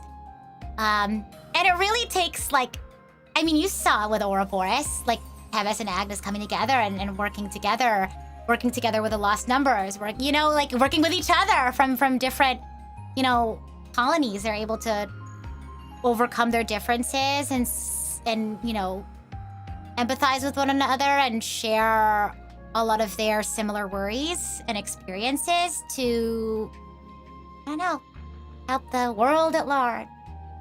Anyway, wow, can you tell I love this game? I really like this game. I almost forgot about my hunger for a second, but I am kind of hungry. Do I want to do like a little takeaway before this? Oh, first of all, I think Riku might have tweeted it already because I think he had to go to bed. First of all, stream tomorrow with Riku. He posted, he did. Okay, I'm gonna retweet it. He told me he was gonna retweet it, or he was gonna tweet about tomorrow's stream while I was streaming. I told him that was okay, because I don't want him to have to stay up just to do my stuff. But yeah, I'll see you there tomorrow. I guess we kind of are ending on a serious note. Not serious, but on a long conversation. So I guess I'll wrap it up by giving a summary takeaway thing. There's so many things that we talked about today. How do I pick just one? I guess it's just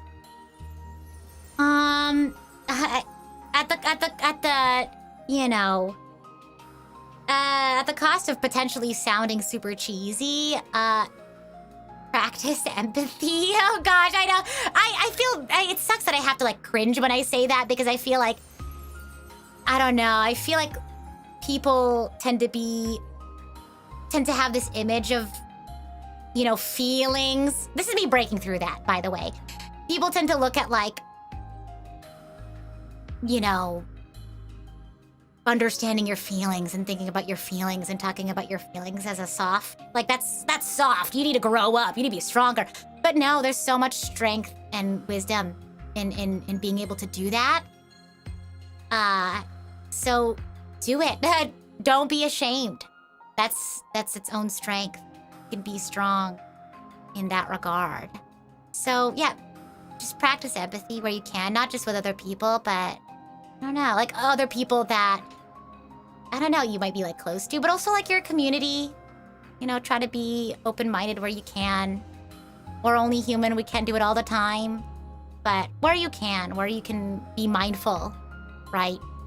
We all make mistakes, we all get caught up in emotions, but where you're able to have a moment to be mindful and think like, this is how I feel. I could like very easily, you know, rage or whatever. And you can still allow yourself to feel angry or sad or whatever, but it's like, are you able to also have a level of like, okay, let me put myself in somebody else's shoes? Or like, maybe they are having this reaction because, you know, of this. You know, like really try to step into somebody's shoes. So, that's it. I'm hungry. Okay, thank you all so much for watching. I think we'll probably take a week off of Xenoblade to prepare for the big one.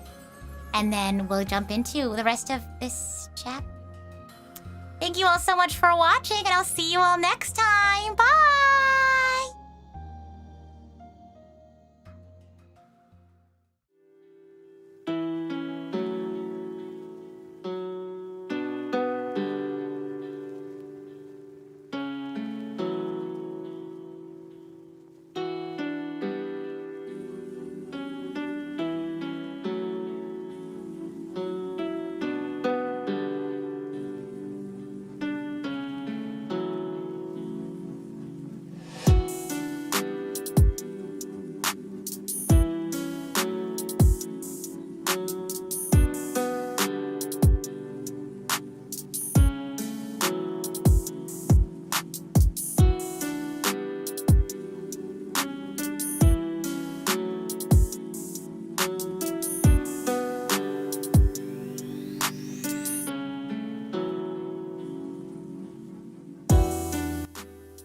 I know I've been streaming Xenoblade for so long now, but like, and I know we've been streaming this specifically, this game specifically for a while now, but like, I don't know, I'm just like, I'm so happy I started streaming Xenoblade, even though technically this is a replay.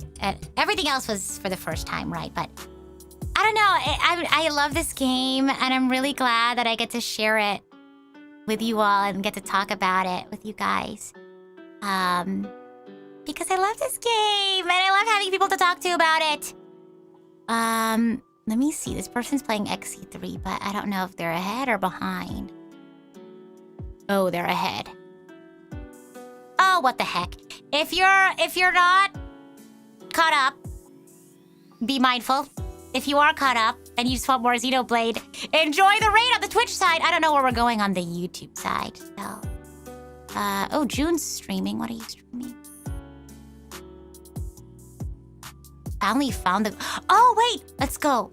I know he has something important coming up. Maybe this is the thing. Oh my gosh. Okay. All right, goodbye.